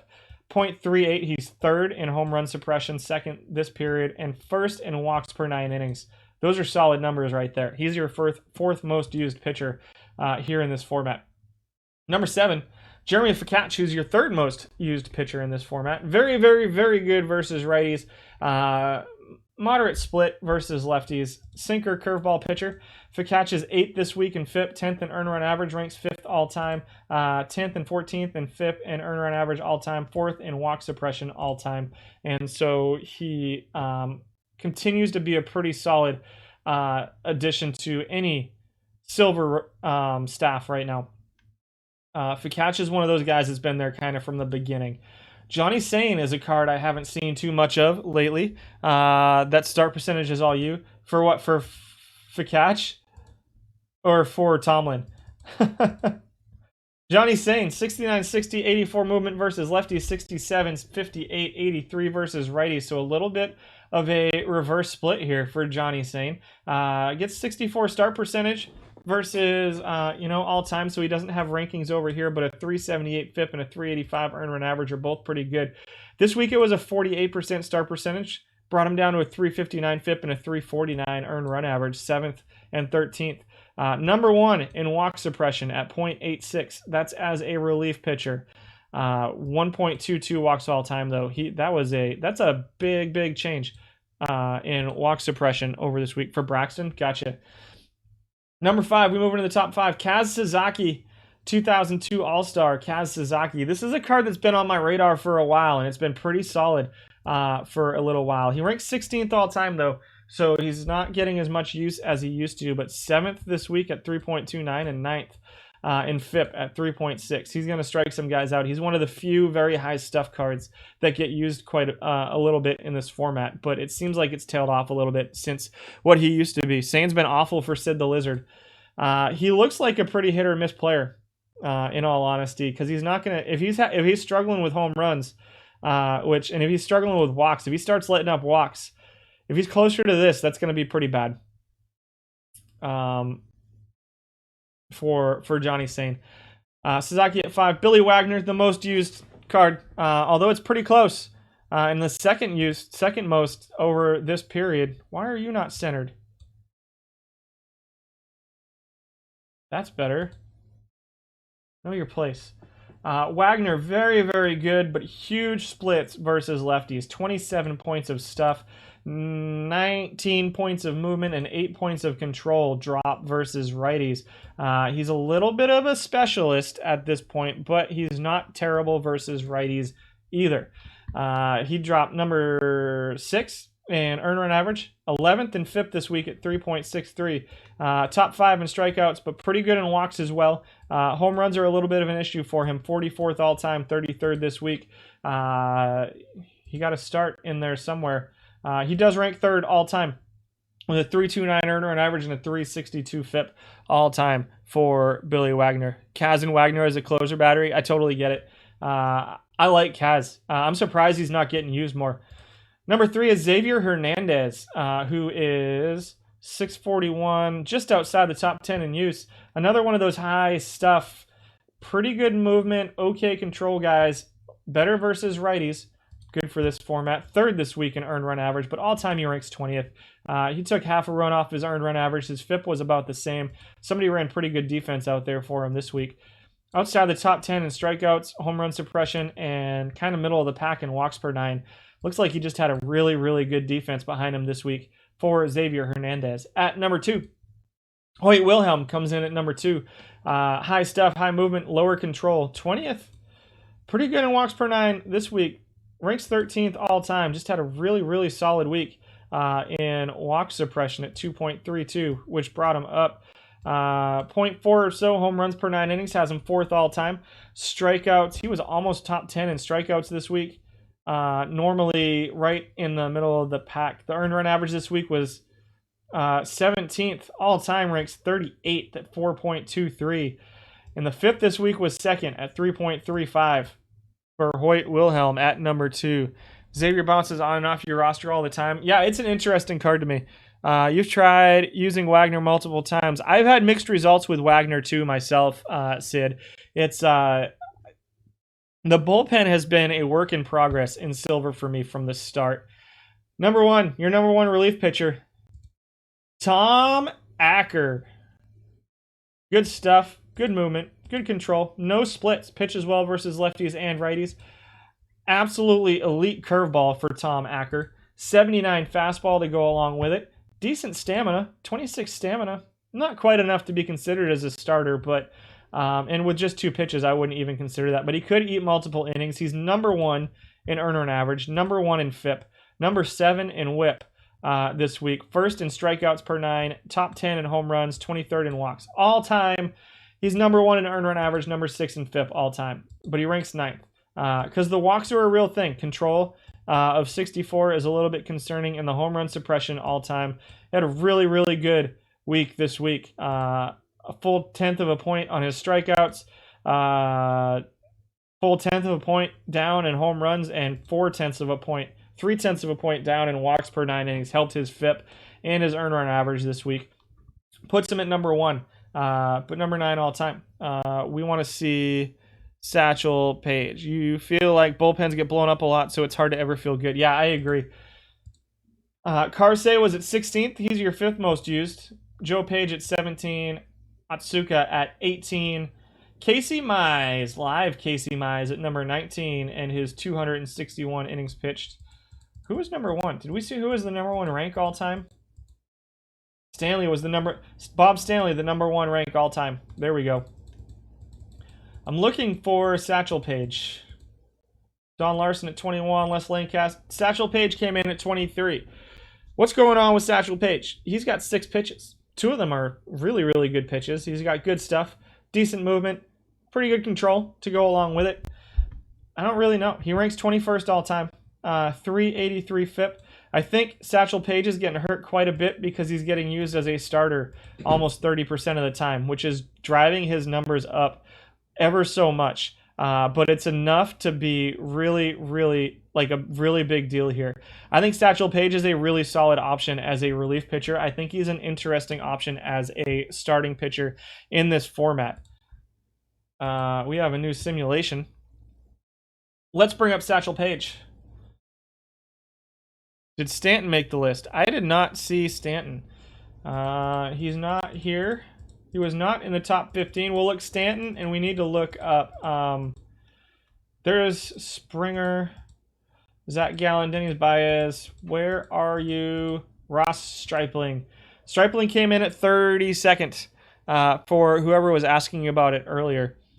He came in with a 423 FIP, 397 earned run average, but that's a 20% start percentage. All time, though, he ranks 45th, which is not better than 32nd. I do not see Stanton. We'll find Stanton in a minute. Actually, let's find Stanton now. Current pitching, Control F. You're full of it. Stanton might not have qualified.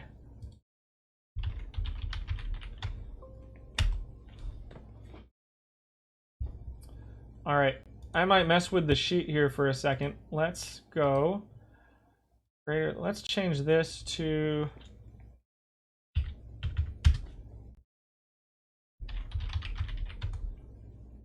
There's Mike Stanton. Yeah, he didn't have enough innings to qualify, is what happened with Stanton. So that's why he wasn't on the list. I'm showing a 418 earned run average, 5.1 strikeouts, 2.62 walks, and a .85 home runs. It's not looking great. Negative .2 WAR for Mike Stanton over his time. Not looking great for Stanton. Check out Darren O'Day.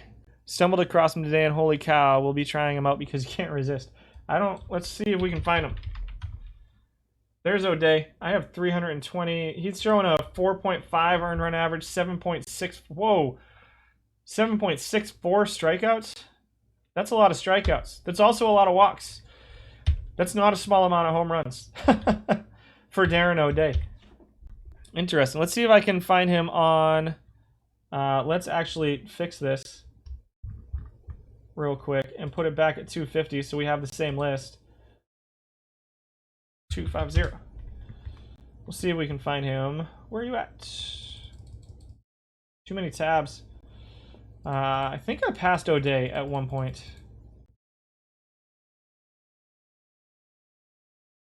Maybe not. Maybe he didn't qualify for this week. Yeah, it don't look like he qualified for this week. What are we looking for? Satchel Paige, right? That is the Negro League one. Legend. Those are not the ones we need. Let's go to the Silver Tournament team.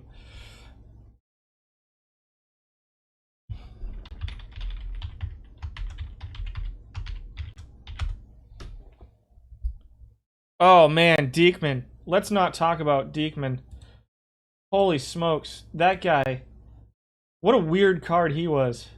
I used him in bronze for a little while. He had that ridiculous stuff, but his control was really low. Diekman's hilarious. Let's see if we can find O'Day. We'll see if we can look at O'Day and check out his card. Darren. Or you can go really slow, computer. Just, you do you. Darren O'Day. Ratings. Holy smokes. That's 50 points. Yeah, you're not kidding. This guy, if you're using Darren O'Day, I hope you're using him as a specialist. That's ugly. Wow. And Diekman. I don't know if... yeah, there's Jake Diekman. 135 stuff, 32 control. That's 103 points between his stuff and his control, guys. We've got 181. It's 160 points. That is... oh, that's ridiculous. It's 181. 102 movement against lefties. 120 stuff. 59 movement against righties. Those are silly. That's not what we're here for, guys. You're getting me off track, and I need to finish up pretty soon. Satchel Paige. Okay, so we have the 1948 Satchel Paige here, and we have the 1952 Satchel Paige here. So the 1952 one is the one that showed up on the starting pitcher list. The 1948 one, let me verify that just so I know I'm not talking out of my face. He was number 22.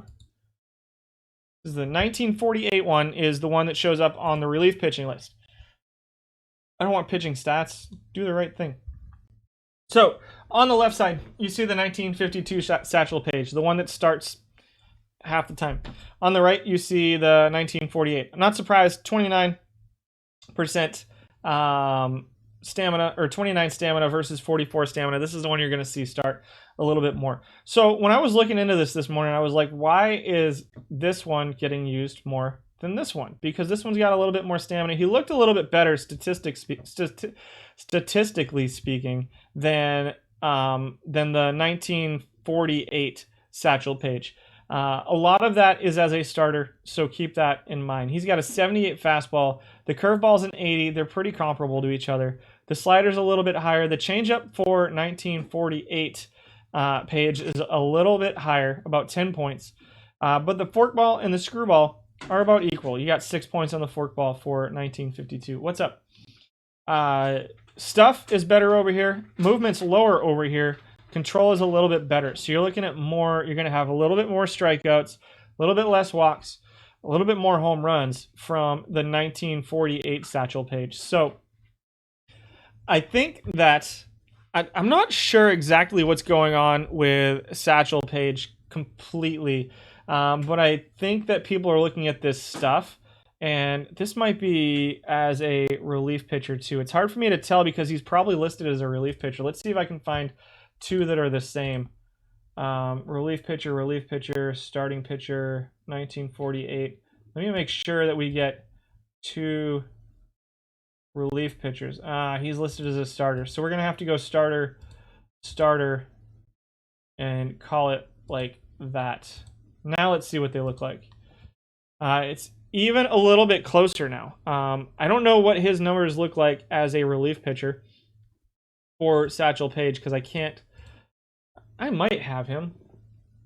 Oh, ooh, I just showed you the backup team. You don't want to see that. Let's get into the card collection screen. That's my get into as many tournaments as I can as soon as possible team. I don't even have him on this team. Good God. So that's Satchel Paige. Control's important. I think the one with the control is going to be the one that that people use, and that's the one that's getting used a little bit more. But just keep in mind, they're two slightly different pitchers. I like both of them pretty well. Do we want to close it out with some more packs? What do you think? Do we want to try to keep the streak alive? Dylan Maples has 9 control. That's outstanding. What's up, babe? Okay. Let's open 45 packs or so to close it out, and we'll have a good day.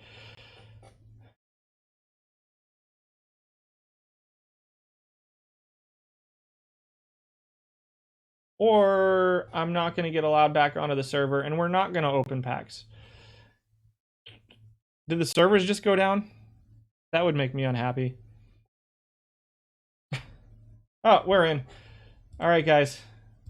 It is going slow, though. Maybe I don't want to open packs right now.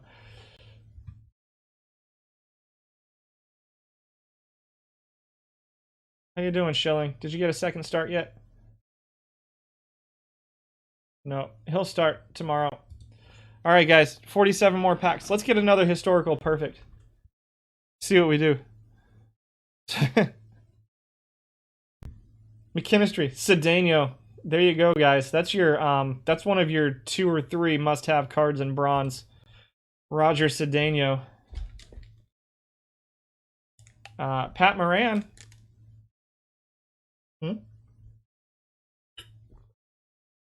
Sorry, I'm being watched by the boss.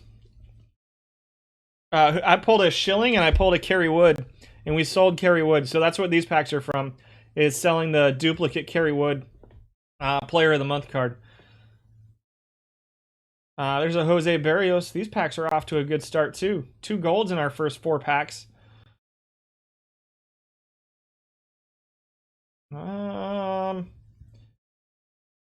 I'm looking for a bounce back year from Danny Santana this year. I'd like to see him play well in the majors this year. We got Tim Lopez. Lots of not useful cards in that pack. Billy McKinney's a guy I'm still waiting for his breakout season, too. And walked 4 batters in 1 inning. Jake Bowers is a solid left field option in iron. Nobody else in there is really any good. There's Jim Acker. We just talked about Jim Acker. No, we didn't. We just talked about Tom Acker. They're so confusing. Jim Acker's he used to get used some in silver, but not so much anymore. I think he has an iron card. Does Jim Acker have an iron card that gets used some?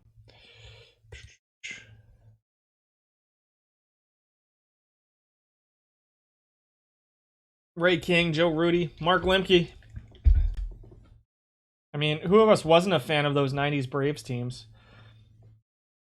I know you weren't. Moise Alou.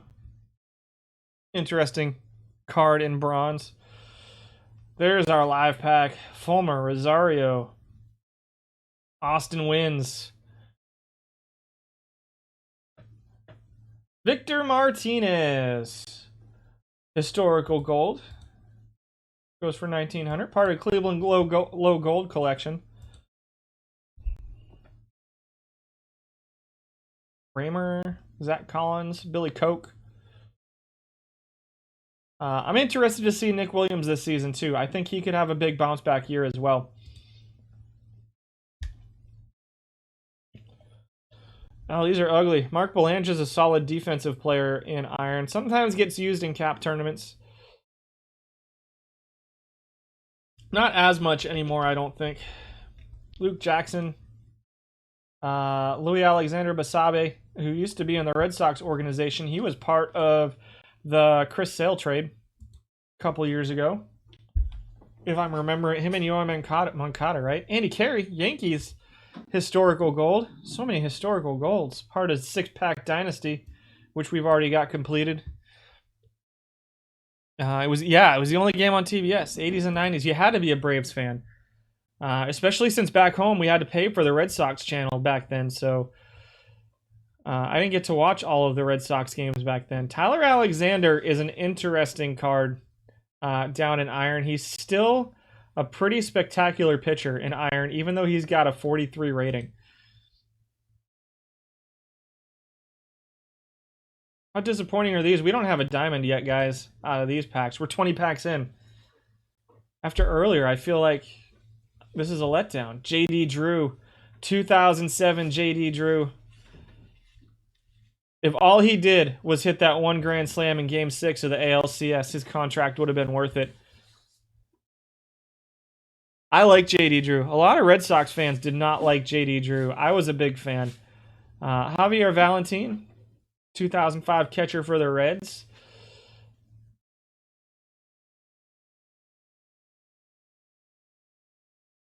Uh, 50-point live pack. Hooray! Casey Kochman. Hansel Robles. I used to see him get a little bit of play in bronze. I don't think he does too much anymore for Hansel Robles. There's a Mike Soroka. And a Dustin May. I am really, really interested to see what we get out of Dustin May this season. He has the stuff to be an absolute superstar. He just has to figure out how to make it work for him. He up and down year for him in 2020. I'm really excited to see him in 2021, though. Alzolay is another guy similar to May. I'm a pretty big fan of his stuff. We'll see what he does in 2021. Those are two young players that I'm really excited to watch this year. Dean Chance, Los Angeles Angels historical gold. Part of Team of the Decade, 1960s pitchers. Solid 2,300 point card there. Patrick Corbin. We'll see if he can have a rebound season this year as well. Jalen Beeks, up to silver. Oh, man. He was in the Red Sox organization at one point. Got traded for, I don't remember. Pitcher of some. He was in the Eovaldi trade, right? Did Beeks go to? Beeks went to Tampa in the Nate Eovaldi trade a couple years ago. Up to silver now. Austin Bryce, hoping for a good year from Austin Bryce. David Fletcher, I think, is going to be awesome for the Los Angeles Angels this season.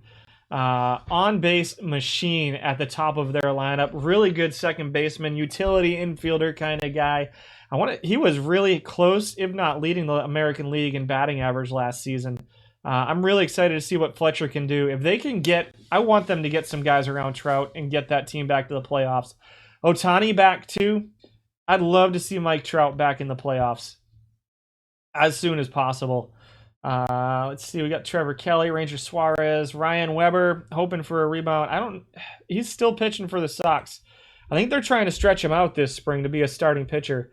Or they tried last year. Maybe he's back in the pen this year. 2001, Ramiro Mendoza. Came over to the Red Sox, was part of the 2004 championship team. Alex Wood. Alex Wood got a huge contract in my online league. Did not work out for that team.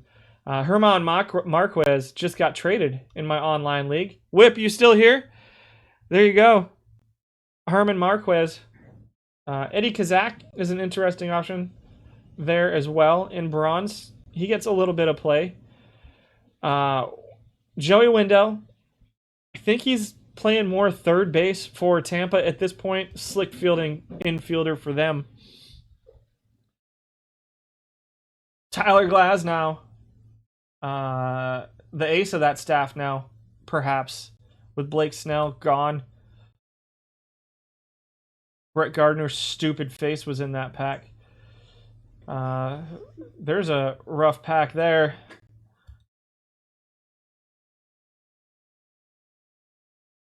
Interested to see what Aquino does this year as well. Hoping for him to take a step forward and be a really solid power hitter for the Cincinnati Reds.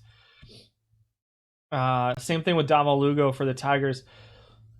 Stashak, Oscar Hernandez, Miles Straw. We'll see what we get out of him this year too.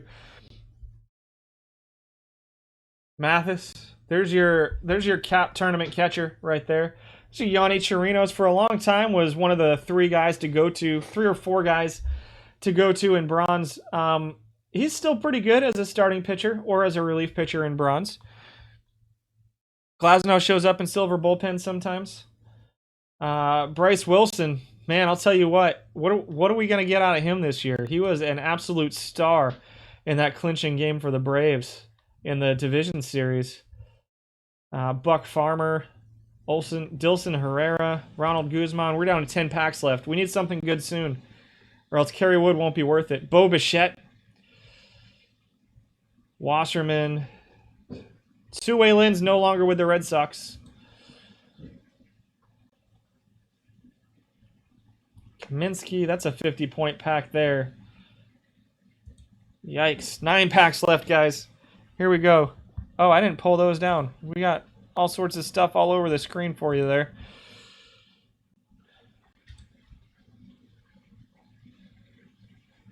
Just a few left. Dave Hollins, Austin Romine. These packs, very disappointing. Anthony Bass, Chad Cole, Mike Shawarin. Hoping for a step forward from him too for the Red Sox this season.